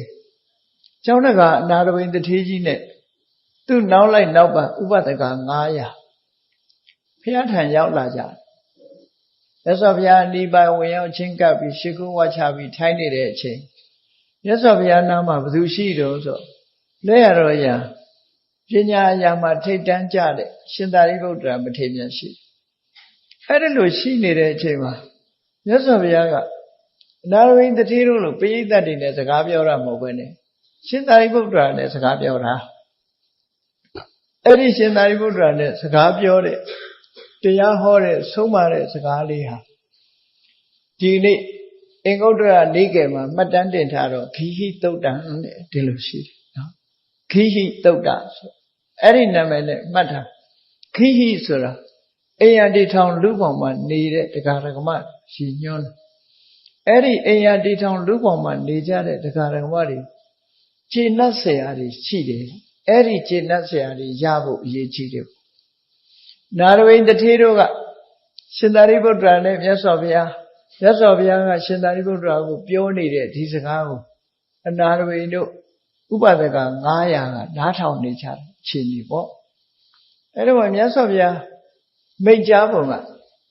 လူဘဝမှာနေပြီးခြေနှက်เสียတွေရှိတယ်တဲ့အဲ့ဒီခြေနှက်เสียတွေနဲ့ပတ်သက်ပြီးမြတ်စွာဘုရားကဘယ်လိုဟောတော့ဆိုယံကိစီပါရိပုတ္တဇာနေယထာဂိဟိဩရတဝဒနံဆိုပြီးတော့အဲ့ဒီစကားလုံးလေးနဲ့စလိုက်တာအေးလူတွေတဲကတဲ့လူဝတ်ကြောင်တွေတဲကအဝတ်ဖြူကိုဝတ်တဲ့လူဝတ်ကြောင်နော်ရှေးတုန်းကအိန္ဒိယနိုင်ငံတို့သီဟိုနိုင်ငံတို့ကြည့်ရင်လူတွေဟာဒီအယောင်အစင်းတောက်ပြောင်တာတွေဝတ်လို့မရှိကြဘူးအဖြူရောင်ကိုဝတ်တယ်ဒါကြောင့်မို့ဩရတဝဋ္ဌဝဒနာဆိုတဲ့စကားလုံးကိုသုံးတယ်အဝတ်ဖြူကိုဝတ်တယ်ဘုန်းကြီးတွေကြတော့အဝတ်ကမဖြူတော့ဘူးတစ်ခေါက်ဆိုလိုက်တာကိုလူနဲ့ကွဲသွားတယ်ဒါပေမဲ့ဒီကနေ့ခေတ်မှာလူတွေဝတ်တဲ့အဝတ်တွေကတော့အယောင်မျိုးစုံပဲနော်ဘုန်းကြီးအောင်လည်းဝတ်ချင်ဝတ်တာလူကအဲ့တော့အယောင်မျိုးစုံရှိရှေးခေတ်အနေနဲ့ကတော့အဝတ်ဖြူဝတ်တယ်ဘုန်းကြီးတို့သီရိလင်္ကာနိုင်ငံနေတုန်းကဥပုံနေတို့ဘာတော့ဆိုရင်တီဟိုကျွန်းသူကျွန်းသားတွေအင်ကြီးကလည်းအဖြူလုံးကြီးကလည်းအဖြူဆွတ်ဆွတ်ပဲအဲ့တော့ဥပုသ်ဆောင်တဲ့တရားဓမ္မတွေဒါအဖြူဝတ်သလားလို့မဟုတ်ဘူးကျောင်းတက်တဲ့ကလေးတွေကျောင်းသားလေးတွေကျောင်းသူလေးတွေကလည်းအဖြူလေးကြီးပဲကောကျောင်းသားကအင်ကြီးလည်းအဖြူဒီမှာတော့လုံကြီးစိမ့်လို့ခေါ်တယ်နော်ဒီကြဗမာပြည်မှာတော့အစိမ့်အဲ့ဒီသီရိလင်္ကာနိုင်ငံမှာဆိုလို့ရှိရင်အင်ကြီးကလည်းအစိမ့်ဘောင်းမီရှည်ကလည်းအစိမ့်အမျိုးသမီးတွေကြတော့အင်ကြီးကလည်းအဖြူစကတ်ကလည်းအဖြူဟောသူတို့မှအဖြူတွေကြီးပဲဝတ်တယ်ဖွေးစွန်နေတဲ့အဖြူဖွေးစွန်နေတဲ့အဖြူဝတ်လိုက်တဲ့အခါကျတော့သူတို့ရဲ့မဲတဲ့အသားလေးကလည်းပေါ်နေတယ်နော်အဖြူနဲ့အမဲဆိုတော့တကယ်ကို black and white ပဲနော်အသားကလည်းမဲတာဟုတ်သူတော့ကျွန်းနဲ့ဆိုလေတိုက်တော့အသားမဲလာလေတိုက်လေမဲလေလေတိုက်လေမဲလေတီဟိုကျွန်းမှာကလေးလေးတွေသတိထားကြည့်တယ်ဝိလာကစားတော့ကတော့သိမဆိုးဘူးအသားလက်တယ်တဖြည်းဖြည်းမဲလာလိုက်တာနောက်ဆုံးကမဲစရာမကြံအောင်ကိုမဲတာခေါ်နော်အဲ့လိုမဲတော့ဒါကြောင့်မို့လို့သူတို့ကအဝတ်ဖြူပိုကြိုက်ပုံရတယ်တော့အမဲကြီးရှိတဲ့လူကအဖြူကြိုက်တယ်ကိုယ်မရှိတာကြိုက်တာလေကိုယ်မရှိတာကြိုက်ဖြူတဲ့လူကတော့သိအဖြူဝတ်ချင်ဖို့မပေါ်ဘူးဖြူတဲ့လူကအမဲကြိုက်တယ်လေဒါကြောင့်မို့ဒီကနေ့ခေတ်မှာအမဲတွေဝတ်ကြတယ်တော်တော်များများကုရိယာဇာကကြည့်ပြီးဝတ်သလားတော့မသိဘူးအမဲတော်တော်ကြိုက်တယ်အမဲကိုအစွဲလန်းရှိတဲ့တရုတ်လူမျိုးတွေကတော့အမဲကြိုက်လာတယ်ခုဘာကြောင့်လို့ဆိုတရုတ်မှာအမဲရောင်ဝတ်စုံဝတ်တယ်ဆိုတာအတုပအခမ်းအနားမှာဝတ်တယ်သို့တော့ဒီကနေ့ခေတ်လူငယ်တွေကမင်္ဂလာအခမ်းအနားတွေမှာလည်းပဲအမဲရောင်ကိုသဘောကျဘာဖြစ်လို့အသားဖြူတာနဲ့လိုက်ဖက်တယ်ပေါ့ဒီလိုနော်အဲ့ဒါလိုဖြစ်လာအဲ့တော့အခုဒီစာပေထဲမှာ ခိဟိဩရတဝဋ္ဌဝဒနာဩရတဝဒနာအဖြူဝတ်ကိုဝတ်ထားတဲ့တချို့လူအကြောင်းနေတဲ့မိသားစုဘဝမှာနေကြတဲ့ပုဂ္ဂိုလ်တွေဟာကျေနပ်เสียတွေကဘာတုံးလို့ဆိုလို့ရှိရင်ပင်စတုသိက္ခာပရေတုသူတံဝုဒ္ဒကမ္မန္တဒီကျင့်သုံးရမယ်သိက္ခာဘုတ်၅မျိုး၅ပါးသီလပေါ့ကျင့်သုံးရမယ်၅ပါးသီလကိုတဲ့တည်တည်ချာချာအလေးနဲ့ကျင့်သုံးတယ်ဒါဟာလူတွေအတွက်သိကျေနပ်เสียကောင်းတယ်ကျေနပ်เสียကောင်း၅ပါးသီလလုံရင်သိကျေနပ်เสียကောင်းတယ်ခုနလိုလူဘဝကြီးဟာတဖြည်းဖြည်းအိုခြင်းအိုပါစေ၅ပါးသီလလုံမယ်ဆိုရင်ကျေနပ်เสียကောင်းနေပြီဒီလိုဆိုတာနော်အဲ့တော့၅ပါးသီလကိုအထင်မသေးလေနဲ့အရိယသူတော်စင်ဖြစ်မှ၅ပါးသီလဆိုတာလုံခြုံနိုင်တာဉာဏ်တဲ့ပုဂ္ဂိုလ်တွေက၅ပါးသီလတောင်ကကျိုးမြောက်ကပေါက်အောက်ကပေါက်အထက်ကပွင့်နေဆိုမရှိဘူးနော်အဲ့တော့၅ပါးသီလနဲ့ပတ်သက်ပြီးတော့မြတ်စွာဘုရားဟောထားတာပင်စတုသိက္ခာပရေတုသူတံဝုဒ္ဒကမ္မန္တံကျင့်သုံးရမယ်စီမင်းစီကံ၅ချက်တို့မို့သိက္ခာဘုတ်၅ခုမှာစနစ်တကျစောင့်စည်းပြီးတော့ကျင့်သုံးနေမယ်ဆိုရင်သိကျေနပ်စရာကောင်းပြီတဲ့ဒါတစ်ခုနောက်တစ်ခုကဘာတော့စတုဏံအာဘိစေတတိကဏံစတုဏံအာဘိစေတတိကဏံမွန်မြတ်တဲ့စိတ်နေသဘောထားအလုံးကိုအထက်တန်းကျတဲ့စိတ်နေသဘောထားတွေအဲ့ဒီစိတ်နေသဘောထားတွေကိုမှီပြီးတော့မှဒါဖြစ်တယ်မွန်မြတ်တဲ့စိတ်နေသဘောထားတွေရှိတယ်ဒိဋ္ဌဓမ္မဒုက္ခဝိဟာရဏမျက်မှောက်ဘဝမှာအဲ့ဒီစိတ်ဓာတ်မျိုးလေးထားနိုင်လို့ရှိရင်ချမ်းသာတယ်တဲ့နေရတာကျင့်တတ်เสียကောင်းတယ်ချမ်းသာတယ်တွေးနေရရင်ကိုချမ်းသာတယ်စိတ်ဆင်းရဲเสียမရှိဘူးအဲ့ဒီလိုဒီမွန်မြတ်တဲ့စိတ်နဲ့လှုပ်ဆောင်ရတဲ့တွေးနေတဲ့အချိန်မှာစိတ်နှလုံးကြည်နူးဖွယ်ရကောင်းတဲ့ချမ်းသာစွာနေရတဲ့အချက်၄ချက်နဲ့လည်းပြည့်ပြည့်စုံစုံအလိုရှိတိုင်းရရှိနေတယ်ဆိုလို့ရှိရင်အဲ့ဒီလူဘဝကျင့်တတ်စရာအကောင်းဆုံးပဲ၅ပါးသီလနဲ့ကိုလုံးသမျှတွေလုံခြုံခြင်းစိတ်ရဲ့ကြည်နူးဖွယ်ရာကောင်းမြတ်တဲ့စိတ်နဲ့မျက်မှောက်ဘဝမှာစိတ်ချမ်းသာကိုယ်ချမ်းသာလက်ချမ်းသာနဲ့နေနိုင်တဲ့အခြေအနေ၄ရပ်နဲ့ပြည့်စုံခြင်းလို့ဆိုအဲ့ဒါဟာဘဝမှာကျင့်တတ်စရာအကောင်းဆုံးချက်တွေလို့မြတ်စွာဘုရားဒီလိုဟောတာနော်ဂိဟိသုတ်တံရှင်သာရိပုတ္တရာကိုအဲ့ဒါလို့အကျဉ်းဟောပြီးတဲ့အခါမှာလူလောကမှာရောက်လာပြီးတော့၅ပါးသီလနဲ့ကိုလုံးသမျှမှာတကယ်ကိုလုံခြုံစိတ်ချရတယ်ဆိုတဲ့၅ပါးသီလကိုတည်တည်ချာချာထိမ့်သိမ်းဆောက်ရှောက်တယ်ဆိုတဲ့အချက်ရဲ့စိတ်ချမ်းသာမှုကိုပေးနိုင်တဲ့ကိုချမ်းသာမှုကိုပေးနိုင်တဲ့မွန်မြတ်တဲ့စိတ်နေစိတ်ထားတွေနဲ့နေနိုင်တယ်ဆိုတဲ့အချက်၄ချက်ရဲ့ပေါင်းလိုက်တော့၅ခု၅ပါးသီလလုံတာကတစ်ခု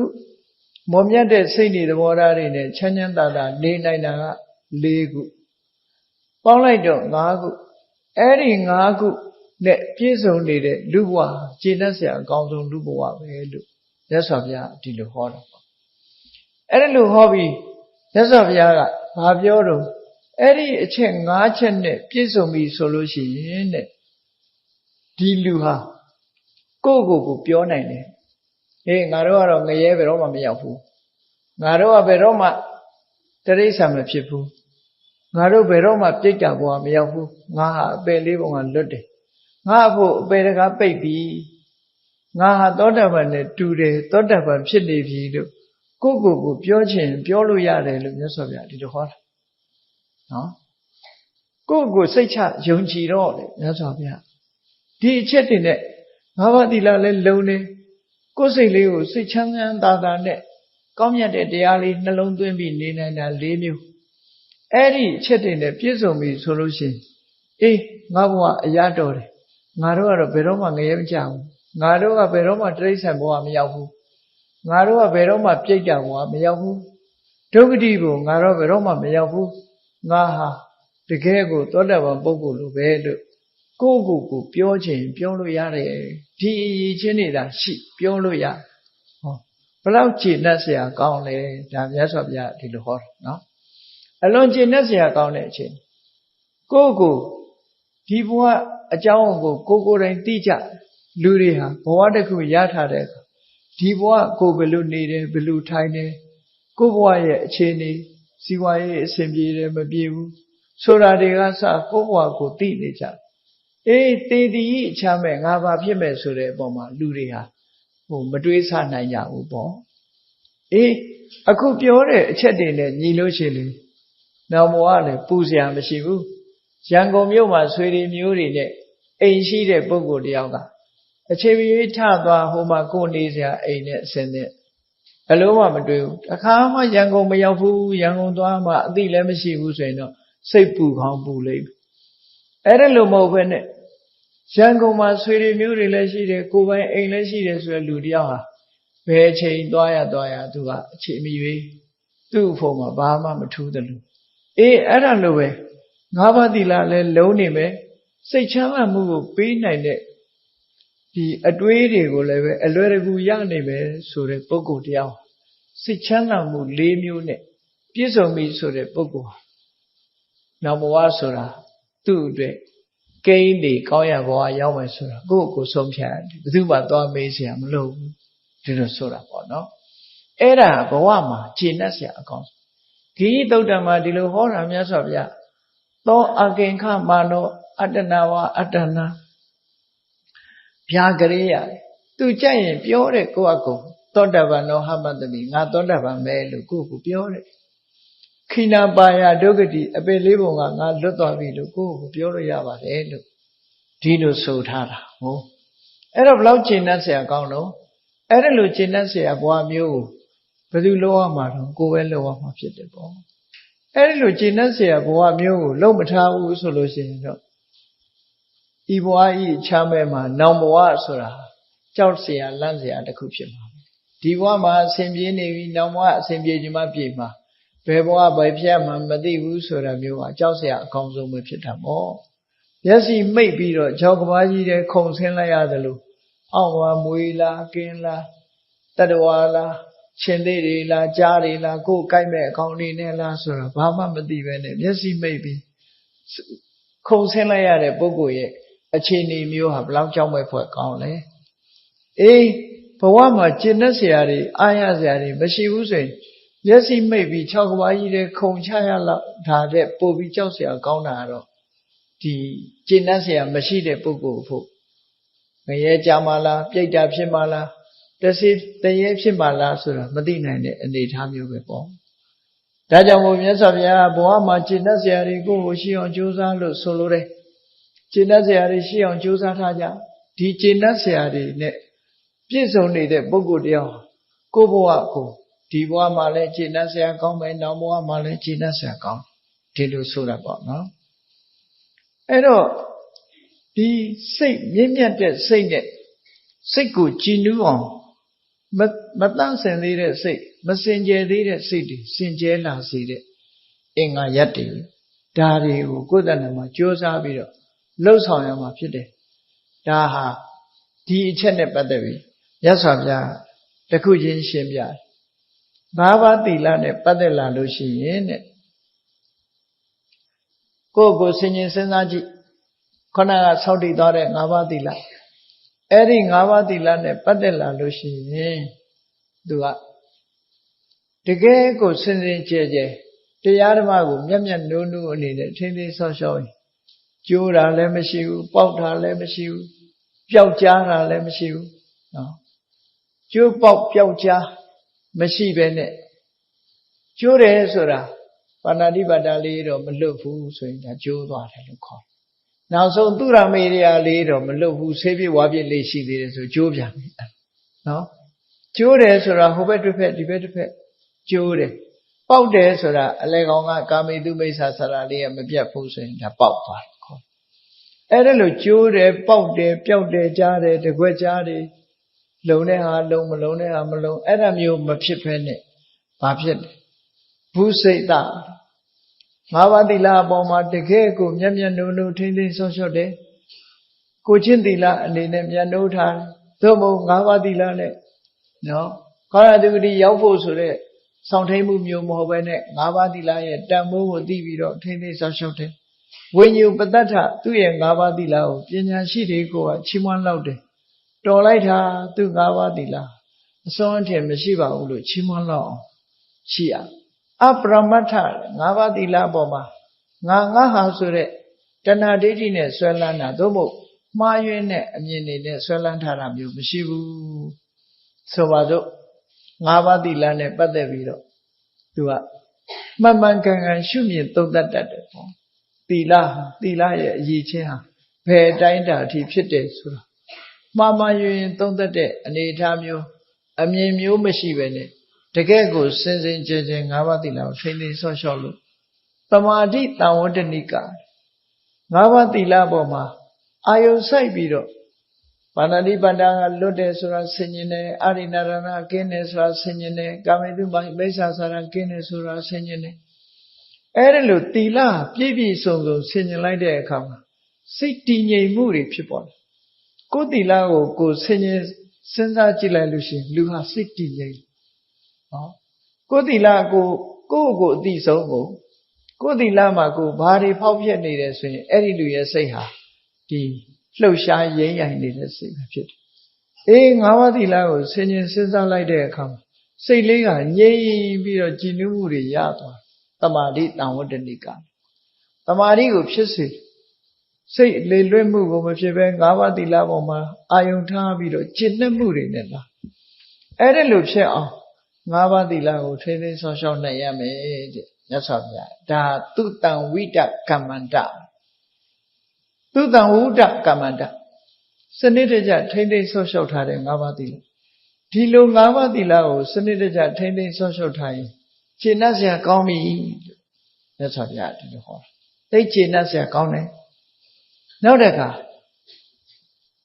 အာဘိစေတတိကဒိဋ္ဌဓမ္မဒုက္ခဝေယအာဘိစေတတိကဆိုတာအဘိစေတဆိုတာအလုံးကိုအစင်းမြင့်တဲ့စိတ်ဓာတ်အလွန်အစိမ့်မြင့်တဲ့စိတ်ဓာတ်ဆိုတာတတ္တာတွေပညာတွေပီတိတွေနဲ့လွှမ်းခြုံထားတဲ့စိတ်ပူပန်တဲ့စိတ်မဟုတ်ဘူးမုန်းတီးတဲ့စိတ်မဟုတ်ဘူး jealousy ဖြစ်တဲ့အိတ်တာစိတ်မျိုးမဟုတ်ဘူးအလုံးဒီသူစိတ်ဟာအလွန်မွန်မြတ်ပြီးတော့တွေးလိုက်တိုင်းချမ်းသာဒုက္ခကိုဖြစ်ပေါ်စေနိုင်တဲ့အနေအထားမျိုးရှိတယ်တွေးလိုက်တာနဲ့တပြိုင်နက်လောဘတွေဖြစ်နေလို့ရှိရင်လည်းငြိမ်းသွားတယ်ဒေါသတွေဖြစ်နေလို့ရှိရင်လည်းငြိမ်းသွားတယ်မာမာနတွေအိတ်တာတွေမစ္စရိယတွေဖြစ်နေပြီဆိုရင်လည်းငြိမ်းသွားနိုင်တယ်တဲ့အဲ့ဒီငြိမ်းသွားစေနိုင်တဲ့အာယုံလေးတွေပေါ်မှာစိတ်ကိုမပြတ်ထားနိုင်တဲ့အနေအထားမျိုးရှိရမယ်လို့ဆိုအဲ့ဒါကဘာလဲလို့ဆိုရင်၅ပါးသီလပြည့်စုံပြီးတဲ့နောက်မှာဗုဒ္ဓေအဝိစ္စပတာဒေနသမဏကတောမြတ်စွာဘုရားကိုအာယုံပြုလိုက်တယ်ဘယ်အချိန်ဖြစ်ဘုရားကိုအာယုံပြုလိုက်တယ်အာယုံပြုတဲ့အခါမှာဘုရားရဲ့ဂုဏ်ကိုအာယုံပြုမြတ်စွာဘုရားရဲ့ဂုဏ်တွေကိုသိတဲ့ဘုရားအပေါ်မှာကျေနပ်စရာကောင်းတဲ့ဂုဏ်တွေကိုကိုအာယုံပြုလိုက်အဲ့ဒီအာယုံပြုလိုက်တဲ့ဘုရားဂုဏ်ထဲမှာအာယုံရောက်နေတဲ့စိတ်လေးဟာအသိဉာဏ်လည်းရှိတယ်တတ္တာလည်းရှိတယ်ပီတိလည်းဖြစ်တယ်ကျေနပ်အာရမှုတွေရှိတယ်ဘုရားဂုဏ်ကိုအာယုံပြုနေလို့ရှိရင်ကျန်တာတွေအကုန်မေ့သွားမေ့ထားလိုက်ပြီးစိတ်ထဲမှာကြည်နူးပြီးတော့နေတယ်ဘုရားဂုဏ်ကိုအာယုံပြုပြီးစိတ်ထဲမှာကြည်နူးအဲ့ဒါကိုအာဘိစေတတိကဒိဋ္ဌဓမ္မဒုက္ခဝိဟာရလို့ခေါ်တယ်ဘယ်အချိန်ပဲဖြစ်ဖြစ်ဘုရားကိုအာရုံပြုလိုက်လို့ရှိရင်စိတ်လေးကတည်ငြိမ်မှုရသွားအဲ့ဒီလိုစိတ်လေးစိတ်ညစ်နေလို့ရှိရင်လည်းဘုရားကိုအာရုံပြုလိုက်တယ်နော်အခက်အခဲတစ်စုံတရာတွေ့ရင်လည်းအိုးဘုရားဒီလိုအခက်အခဲတွေမရှိအောင်ဟောတာပဲလောကကြီးဟာအခက်အခဲဆိုတာမြတ်စွာဘုရားဟောထားတာကြုံရမှာပဲဟောဒီလိုအာရုံပြုဒီနေရာလေးမှာဒီရှင်သီဝလိရဲ့မေတော်သုပ္ပဝါဒရဲ့နှလုံးသွင်းနည်းလေးကိုစဉ်းစားကြည့်နှလုံးသွင်းသီဝလိမေတော်ဟာသီဝလိမထေရရဲ့အလောင်းကိုဝင်ရတဲ့အချိန်မှာသူများလို့6 လလွယ်10 လမွေးမဟုတ်ဘူးနော်9 နှစ်တဲ့ပရိသေ ဒီကလေးလေးကိုလွယ်ထားရတာ6 လမဟုတ်ဘူး9 နှစ်9 နှစ်ပြီးတဲ့အခါကျတော့9 ရက်လောက်ဟာမမွေးနိုင်ပဲနဲ့ဖိုင်နာနေတယ်ဒုက္ခတွေရောက်နေအဲ့ဒီလိုဒုက္ခရောက်နေတဲ့အချိန်မှာသူဘာတွေးလဲဆိုတာစဉ်းစားကြည့်ဘုရားကိုတွေးတာသူတွေးပုံတွေးနည်းလေးကိုကြည့်အမှန်တမ်းဆင်းရဲဒုက္ခရောက်ပြီးနာကျင်နေတာအေးဘုရားကိုမတွေးနိုင်တဲ့ပုဂ္ဂိုလ်တွေဆိုရင်အော်ဟစ်နေမှာပဲအော်ရင်နဲ့အော်နေမယ်ကိုထုရင်ထုမယ်နော်အမျိုးစုံလုံးဒေါသတွေနဲ့ဖြစ်နေမှာပဲကိုညင်းသေးတဲ့ဒေါသတွေအဲ့ဒါလိုဖြစ်နေရှင်သေဥလိမေကတော့အဲ့ဒီနာကျင်မှုတွေကိုကြည့်ပြီးတော့အမှန်တမ်းနာကျင်တဲ့ဒီဒုက္ခကို तू ကဘယ်လိုစဉ်းစားတော့ဆိုအော်မြတ်စွာဘုရားဟာအမှန်တရားကိုသိတယ်ဆိုတာဟုတ်လိုက်တာအခုငါခံနေရတဲ့ဒုက္ခမျိုးတွေကလွတ်ဖို့ဘုရားဟာတရားဟောနေတာဘုရားဟောတဲ့တရားတွေဟာငါခံနေရတဲ့ဒုက္ခမျိုးကလွတ်စေတဲ့တရားတွေပဲဒီဟာတွေကလွတ်အောင်မြတ်စွာဘုရားကငါတို့ကိုဆုံးမနေတာလို့ဟောလို့တွေးတာသူကနော်ဒါကြောင့်မို့ဘုရားဟာတကယ်ကိုမြင်ပါပေတယ်ခုဒုက္ခရောက်တိုင်းဘုရားကိုအာရုံပြုကြည့်လိုက်အော်ဒီဒုက္ခတွေအကြောင်းဒီဒုက္ခတွေဖြစ်မှာမို့မြတ်စွာဘုရားကကြိုတင်ပြောထားပြီးသားပဲသဗ္ဗေသင်္ခါရအနိစ္စဘဝဆိုတာဘယ်ဟာမှမမြဲဘူးသင်္ခါရတွေဆိုတာဖြစ်ပြီးပြတ်တာပဲသဗ္ဗေသင်္ခါရဒုက္ခသင်္ခါရတွေဆိုတာဒုက္ခတွေပဲသဗ္ဗေသင်္ခါရအနတ္တသဗ္ဗေဓမ္မာအနတ္တသဘာဝတရားတွေမှန်သမျှကိုပိုင်တဲ့အရာတွေမဟုတ်ဘူးကိုဖြစ်ချင်တိုင်းဖြစ်လို့တခုမှမရဘူးအဲ့တော့ငါမှဖြစ်တာငါဖြစ်တာမဟုတ်ဘူးသင်္ခါရသဘောတရားသူ့ဟာသူဖြစ်တယ်မြတ်စွာဘုရားကဒါကိုဟောတာမှန်လိုက်တာကြည်စမ်းကမြတ်စွာဘုရားရဲ့ခုံကိုအာရုံပြုတာနော်မှန်လိုက်တာလို့ဆိုပြီးမြတ်စွာဘုရားခုံကိုအာရုံပြုပြီးဩမြတ်စွာဘုရားဒါရီမြင်လို့တို့ဆုံးမထားတာပဲလို့ဆိုဒီဘက်ကိုအာရုံရောက်သွားလိုက်လို့ရှိရင်စိတ်ဟာကြည်နူးမှုတွေရဒုက္ခတွေတက်တာသွားတယ်ဒေါသတွေထွက်လာလို့ရှိရင်အေးမြတ်စွာဘုရားကဒီလိုဒေါသမျိုးမထားရဘူးလို့ဟောတာငါဒီလိုဒေါသတွေထားနေလို့ရှိရင်အပင်ငရဲကြမှာပဲကြည်စမ်းဒီဒေါသအပင်ငရဲဆိုတာနောက်မှဖြစ်မှာအခုတည်းမဲ့ငါခန်းနေရပြီဟောဒီလိုစဉ်းစားလိုက်ရင်ဘုရားရဲ့ခုံတွေကိုစဉ်းစားပြီးသားဖြစ်သွားတယ်မြတ်စွာဘုရားမှာငါမှဖြစ်တဲ့ဒေါသမျိုးဘုရားမှာဖြစ်ဘူးလောဘတွေဖြစ်နေလို့ရှိရင်လည်းအေးငါမှဖြစ်တဲ့လောဘမျိုးမြတ်စွာဘုရားမှာမရှိဘူးမောဟတွေဖြစ်နေရင်ငါမှဖြစ်တဲ့မောဟမျိုးမြတ်စွာဘုရားမှာမရှိဘူးဒါကြောင့်မို့မြတ်စွာဘုရားဟာအရဟံကိလေသာအန္တရာယ်တွေကိလေသာတရားတွေအလုံးဖယ်ရှားပြီးသားဖြစ်တယ်တကယ်ကိုစစ်မှန်ပါတယ်လို့ဘုရားကိုအာရုံပြုပြီးတော့ကြည်နူးဝမ်းသာတဲ့စိတ်လေးနဲ့နေလိုက်ရင်အခက်ခဲတွေကအလုံးကလွန်မြောက်သွားနိုင်တယ်လို့ဒီလိုဆိုတာနော်အဲ့ဒါလို့ရပြီဆိုရင်အခက်ခဲကြုံတိုင်းဘုရားကိုသတိပြုအေးဘုရားကိုသတိပြုရင်ကနေနောက်တစ်ခုသတိပြုเสียနံပါတ်1ကဘာလို့ဆိုဓမ္မေအဝိစ္စပတာရိဏသမန္တာကတောအေးမြတ်စွာဘုရားဟောတဲ့တရားဟာအခုလိုဒုက္ခတွေဒီလိုအခက်ခဲတွေလွန်မြောက်စေနိုင်တာဟာတရားပဲ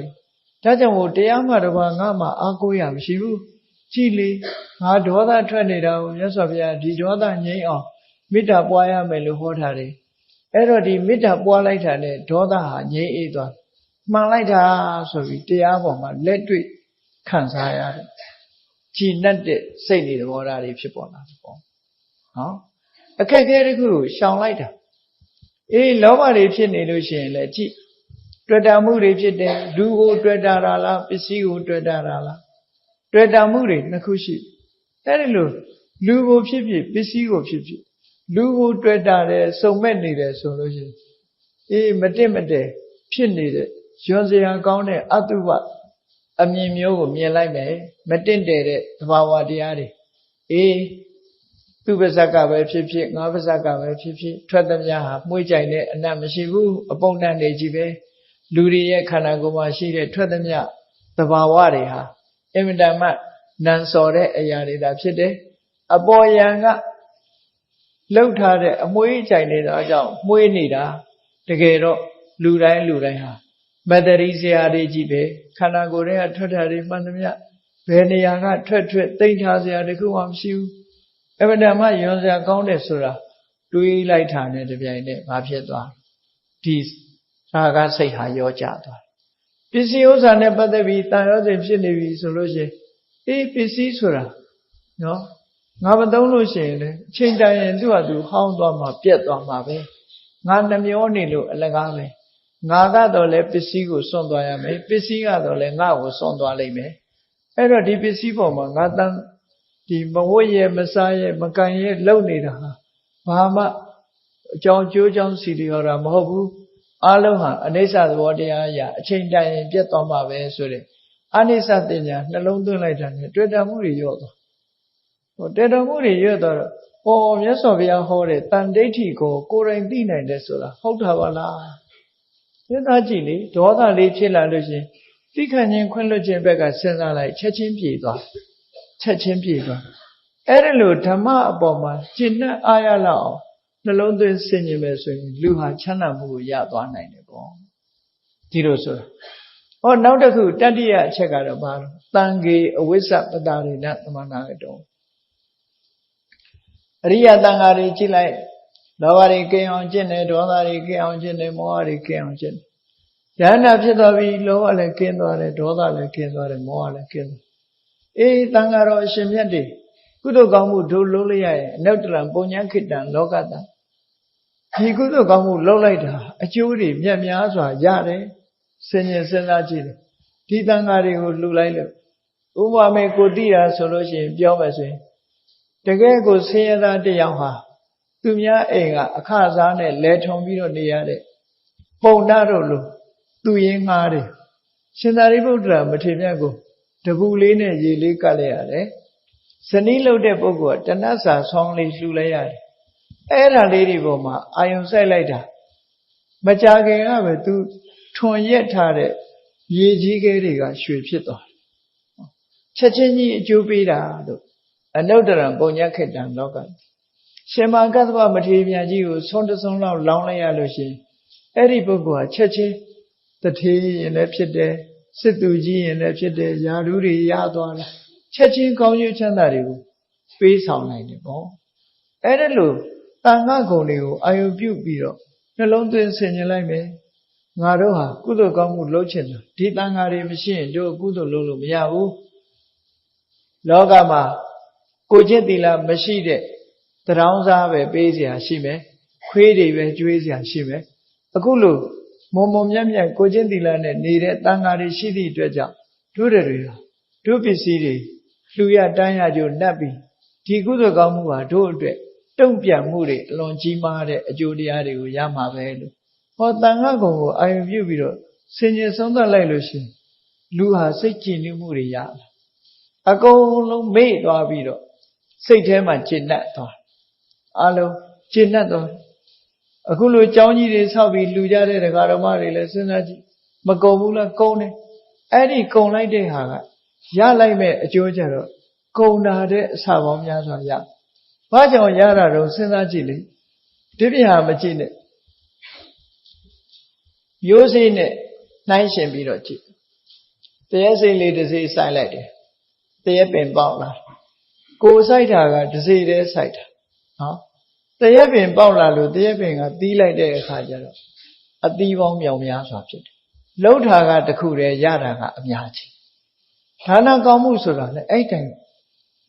ကိုလှုပ်လိုက်တဲ့ကုသိုလ်ကောင်းမှုတခုတည်းပဲဖြစ်စေ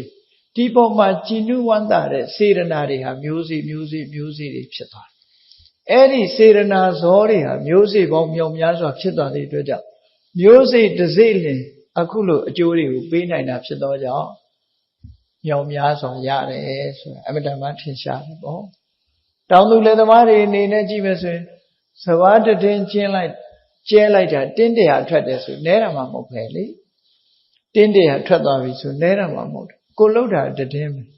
ရလိုက်တဲ့အကျိုးမြတ်ကြတော့တင်းတယ်အဲ့ဒါလိုပဲဒါနကောင်းမှုကတစ်ချိန်တစ်ခါလှုပ်လိုက်တာပဲဖြစ်စေကိုယ်တဏ္ဍာမှာကြသွားတဲ့မျိုးစေ့တွေအမတန်မှများအဲ့ဒီမျိုးစေ့တွေဟာဒီတိုင်းဘယ်တော့မှပျောက်ပြတ်မသွားဘူးအကြောင်းအကျိုးညီညွတ်တဲ့အခါမှာဘဝအကျိုးတွေကိုပေးမှဖြစ်တယ်ပေါ့အဲ့ဒီလိုတန်ခါကုံကိုအာရုံပြုပြီးတော့ကြည်နူးဝမ်းသာတဲ့စိတ်နဲ့နေလိုက်မယ်ဆိုလို့ရှိရင်အာဘိစေတသိကဒုက္ခဝိဟာဒိဋ္ဌဓမ္မဒုက္ခဝိဟာစိတ်ထဲမှာကျဉ်းနှံ့ပြီးတော့ချမ်းသာကိုလုံးသမျှတွေဘလောက်ကုံသွား အာကိုတကြီးဖြစ်လာစိတ်ထဲမှာကျေနပ်စရာတွေဖြစ်လာနော်ကုသိုလ်ကောင်းမှုဆိုတာတွေးလိုက်ရင်ဝမ်းသာစရာကျေနပ်စရာဘယ်ကုသိုလ်လုပ်လို့ပြန်တွေးရင်ဝမ်းနည်းစရာတခုမှမရှိဘူးကျေနပ်စရာတွေကြီးပဲအာကိုစရာတွေကြီးပဲဖြစ်တယ်ပေါ့ဒီလိုဆိုနောက်တစ်ခုကြတော့ဘာလို့ဆိုရင်နံပါတ်၄ကြတော့ကိုယ်သီလကိုကိုယ်ဆင်ញင်တာအရိယကန္တသီလလို့ဆိုရယ်ကိုယ်သီလကိုကိုယ်ဆင်ញင်တကယ်ကိုအသက်တဲ့တန်ဖိုးထားပြီးတော့စောင့်ရှောက်တဲ့သီလအဲ့ဒီသီလကိုလေကိုကလုံးဝကျွလွန်မှုမရှိပဲနဲ့အသက်တဲ့တန်ဖိုးထားပြီးထင်းထင်းစောင့်ရှောက်တယ်ကိုယ်သီလလေးကိုတွေးနေလိုက်တဲ့အခါမှာကျေနပ်စရာတွေအားရစရာတွေဖြစ်ပေါ်လာတယ်။ဟောဘဝမှာကျေနပ်စရာဆိုတာတခြားဟာတွေကိုပြောတာမဟုတ်ဘူးတဲ့။နော်။ငါးပါးသီလရှိရင်လည်းကျေနပ်စရာကောင်းတယ်။ဘုရားကုံကိုအာယုပြုပြီးကြည်နူးမှုရတာလည်းကျေနပ်စရာကောင်းတယ်။တရားကုံကိုအာယုပြုပြီးတော့ကြည်နူးမှုရတာလည်းကျေနပ်စရာကောင်းတယ်။သံဃာကုံကိုအာယုပြုပြီးတော့ကြည်နူးမှုရတာလည်းကျေနပ်စရာကောင်းတယ်။ကိုယ်သီလကိုကိုယ်ဆင်ញင်ပြီးတော့ကျေနပ်မှုရတာလည်းပဲကြည်နူးစရာကြည်နူးမှုရတာလည်းကျေနပ်စရာကောင်းတယ်လို့ကျေနပ်စရာ၄မျိုးနော်၅ပါးသီလပါထဲတော့ကျေနပ်စရာ၅မျိုးဘဝမှာကျေနပ်စရာဆိုတာဒါတွေပဲမြတ်စွာဘုရားကအဲ့ဒီအချက်လက်တွေနဲ့ပြည့်စုံရင်နောက်ဘဝအတွက်မစိုးရိမ်နဲ့တော့ဘဝမှာစိုးရိမ်စရာမရှိတော့ဘူးတဲ့ခိနာပါယဒုက္ကတိခိနနိရယောတဲ့မင်းအတွက်ငရဲမရှိဘူးနော်ခြေနဲ့နေပြီမင်းကိုယ့်အတွက်ငရဲအဖို့မရှိဘူးငရဲမလာတော့ခိနတိရိစ္ဆာနာယောနိမင်းဘဝတိရိစ္ဆာန်ဖြစ်ဖို့မရှိတော့ဟောဆိုလိုတာကကိုလှုပ်တဲ့အခုကုသိုလ်တရားတွေကငရဲမကြအောင်အကာအကွယ်ပေးလိုက်မယ်ဆိုပါစို့ပတ်စံချမ်းသာတဲ့လူဟာတစုံတစ်ခုပြစ်မှုကြုံရင်တော့အဲ့ဒီပတ်စံအကာအကွယ်ပေးလိုက်တယ်နော်ငွေကြေးကြောင့်မို့လို့သူဟာအကာအကွယ်ရသွားသလိုပဲအေးအခုပြောတဲ့သီလအာဘိစေတသိကလို့ဆိုတယ်မောမြတ်တဲ့စိတ်နဲ့ဆင်ញင်သုံးသပ်တဲ့ဘုရားကုံတရားကုံသံဃာကုံသီလကုံဆိုတာဆင်ញင်သုံးသပ်လဲလို့ရှိသူကနေပြီးတော့အကာအကွယ်ပေးသွားမှာပဲငရဲကိုကြဖို့ဘယ်တော့မှမဖြစ်အောင်အကာအကွယ်ပေးသွားလိမ့်မယ်ဆင်းရဲဒုက္ခတွေမကြုံအောင်အကာအကွယ်ပေးသွားမှာဖြစ်ဒါကြောင့်မလို့ဘဝအလွန်ကျေနပ်စရာကောင်းတဲ့အချက်တွေပဲလို့ဒီလိုမြတ်စွာဘုရားကဟောပြီးတော့ရှင်သာရိပုတ္တရာမထေရမြတ်ကိုဒီလိုဟောတဲ့အခါရှင်းရှင်းလေးအမှန်တမ်းရိုးဖြောင်းတဲ့တရားလေးကိုမြတ်စွာဘုရားဒီသုတ္တမှာဟောတာရှင်သာရိပုတ္တရာနဲ့ပြောနေတာအဲ့ဒီမှာနားထောင်နေတဲ့ပုဂ္ဂိုလ်တွေကအကြောင်းတကအနာတဝိသထေကြီးတို့သောတပန်ဖြစ်ပြီးသားပုဂ္ဂိုလ်တွေကနားထောင်နေတာနော်အဲ့တော့အလွန်ကျင့်တတ်စရာကောင်းတဲ့အချက်တွေကိုမြတ်စွာဘုရားဆက်ပြီးတော့ရှင်သာရိပုတ္တရာဘာပြောတော့နိရိယေတုဗယံဒိဋ္ဌဝါအေးပေါ့ပေါ့ရောမနေပဲနဲ့နော်ငါဟာဒီလိုအရေးချင်းနေကျင့်တတ်စရာတွေမရှိဘူးဆိုရင်ငရဲကြနိုင်တယ်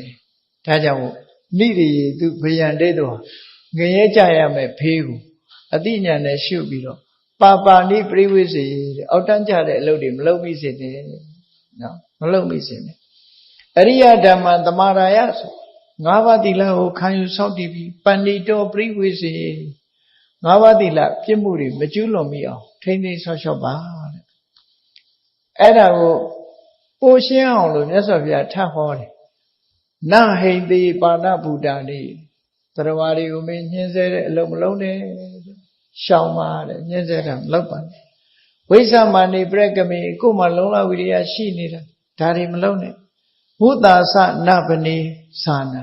သိလျက်နဲ့ဘယ်တော့မှလိမ်မပြောနဲ့အဒေနနသပရမတိဘယ်တော့မှသူများပစ္စည်းကိုကိုင်းတောင်မကြည့်နဲ့ဟောမတရားသူများပစ္စည်းကိုယူဖို့နေနေတာလားကိုင်းကိုမကြည့်နဲ့တေဟိဓာရေဟိတန်တုတ်ထောအိမ်တော်ရှင်ဖြစ်လို့ရှိရင်လေကိုယ့်နဲ့အိမ်တော်ဘက်နဲ့ပဲကျင့်တတ်တဲ့နော်ကိုယ့်အိမ်တော်ဘက်နဲ့ပဲကျင့်တတ်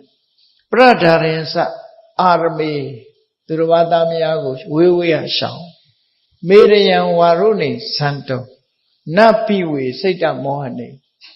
စိတ်ကိုတွေးဝေသွားစေတတ်တဲ့မူရစေဝါတွေဘယ်တော့မှမသုံးနဲ့မူရစေဝါတွေသုံးရင်မင်းအသိဉာဏ်တွေတုံးလိုက်မယ်မဟုတ်တာတွေလုံးမိလိုက်မယ်ဒါကြောင့်မို့ဒါတွေကို မသုံးမိစေနဲ့ဆိုပြီးတော့ဒါဟာငါးပါးသီလနဲ့ပတ်သက်ပြီးမြတ်စွာဘုရားထပ်ဟောတယ်အနုတ္တရိယတံဗုဒ္ဓံခက်ခဲကြုံလာတိုင်းသို့မဟုတ်ခက်ခဲကြုံသည်ဖြစ်စေမကြုံသည်ဖြစ်စေကိုယ့်ဘဝမှာဒီအမှတ်ရနေရမှာတော့မြတ်စွာဘုရားပဲဘုရားရဲ့ဂုဏ်တော်တွေကိုအမှတ်ရလိုက်ပါအနုတ္တရိယတံဗုဒ္ဓံဓမ္မင်္စာနုဝိတက်ကယေတရားကိုအာယုံပြုပြီးတော့နှလုံးသွင်းဆင်ခြင်နေပါတဲ့ဘုရားကိုအာယုံပြုပြီးနှလုံးသွင်းဆင်ခြင်နေပါတရားကိုအာယုံပြုပြီးနှလုံးသွင်းဆင်ခြင်နေပါအဗျာပစ္စာဟိတံစိတ်တံဒေဝလောကယဘာဝေအေးဒေါသကင်းတဲ့အကျင့်ကောင်းမြတ်တဲ့အကျင့်တွေမေတ္တာတွေပွားပါပွားလို့ရှိရင်အဲ့ဒါတွေဟာနတ်ပြည်ရောက်ဖို့ရအတွက်ကောင်းရတုဂတိဘုံရောက်ဖို့အတွက်ဖြစ်ပါလိမ့်မယ်ဥပတ္ထိတေဒေယဓမ္မေကိုယ်မှာတဲ့လှူစရာတွေရှိတယ်လှူစရာဆိုတာကိုယ်မှာရှိနေတယ်ကိုယ်သုံးတဲ့ပစ္စည်းပဲဖြစ်ဖြစ်ကိုယ်မှာရှိနေပေးလို့ရတဲ့ပစ္စည်းတွေကိုယ်မှာရှိနေတယ်ဆိုရင်ပုညထတ္တဇိကိတတော်ဘင်ကုသိုလ်ရှာတဲ့ပုဂ္ဂိုလ်ဆိုလို့ရှိရင်တန်တေတုပထမံဒိဋ္ဌံကိုကျင့်သီလနဲ့ပြည့်စုံပြီးတော့ကိလေသာငြိမ်းအောင်ကျင့်နေတဲ့ပုဂ္ဂိုလ်တွေကိုလှူလိုက်ပါတဲ့လှူလိုက်လို့ရှိရင်ဝိပုလဟောတိဒက္ခိဏမင်းလှူတဲ့အလှူဟာအင်တန်မှကြီးကျယ်ကျယ်ပြန့်တဲ့အကျိုးတရားတွေကိုမင်းစီယူဆောင်လာပါလိမ့်မယ်ဟောမြတ်စွာဘုရားဒီလိုဟောအဲ့တော့ငါးပါးသီလနဲ့လည်းပြည့်စုံတယ်ဘုရားကိုလည်းအာရုံပြုနိုင်တယ်တရားကိုလည်းအာရုံပြုနိုင်တယ်တန်ခါခုံကိုအာရုံပြုပြီးတော့လှူနိုင်တတ်နိုင်တယ်အခုလည်းပဲတန်ခါခုံကိုအာရုံပြုပြီးတော့ငါးရကျောင်းဆောင်ကြီးဆောက်ထားတယ်ဆိုတော့ဟောကျေနပ်စရာကြီးပေါ့နော်အဲ့ဒါလို့ကျေနပ်စရာကောင်းတဲ့အချက်တွေဘဝမှာကျေနပ်စရာကောင်းတဲ့အချက်တွေရလာပြီဆိုရင်ငါတို့ဟာတကယ်ကိုအရတော်တဲ့လူဘဝရပြီလို့ကိုစီဝမ်းမြောက်ဝမ်းသာဖြစ်ကြမှာဖြစ်ဒါဟာမြတ်စွာဘုရားကရှင်သာရိပုတ္တရာကိုဟောတဲ့ဂိဟိတုတ်တံရဲ့အနှစ်ချုပ်ပဲဖြစ်တယ်ပေါ့ဒါဘုရားဟောတဲ့အတိုင်းစာထဲမှာပါတဲ့အတိုင်းရှင်းပြတာပဲဖြစ်တယ်ဒါကြောင့်မို့တရားချစ်ခင်သူတော်စင်ပြိဿအပေါင်းတို့ဂိဟိတုတ်တံမှာလာတဲ့မြတ်စွာဘုရားကရှင်သာရိပုတ္တရာမထေရမြတ်အားဟောကြားလို့ကျောင်းတကာအနာရဝိန်တထေးကြီးတို့ကြားနာထားတဲ့ဒီတုတ်တံဒီမှတ်တမ်းအရာတို့တွေရဲ့ဘဝမှာဒီကျေနပ်စရာတွေတို့တွေရှိကြရဲ့လားမရှိသေးရင်တို့တွေကျေနပ်စရာတွေရအောင်ကြိုးစားရမှာဖြစ်တယ်ဒီလိုကျေနပ်စရာရလို့ရှိရင်တို့ဘဝဟာအဗ္ဗဓမ္မအရတော်တဲ့ဘဝဖြစ်တယ်လို့ကိုစီစိတ်ထဲမှာယုံကြည်ပြီးမြတ်ဗုဒ္ဓရဲ့အဆုံးအမလိုက်နာကျင့်သုံးနိုင်ကြပါစေကုန်သတည်း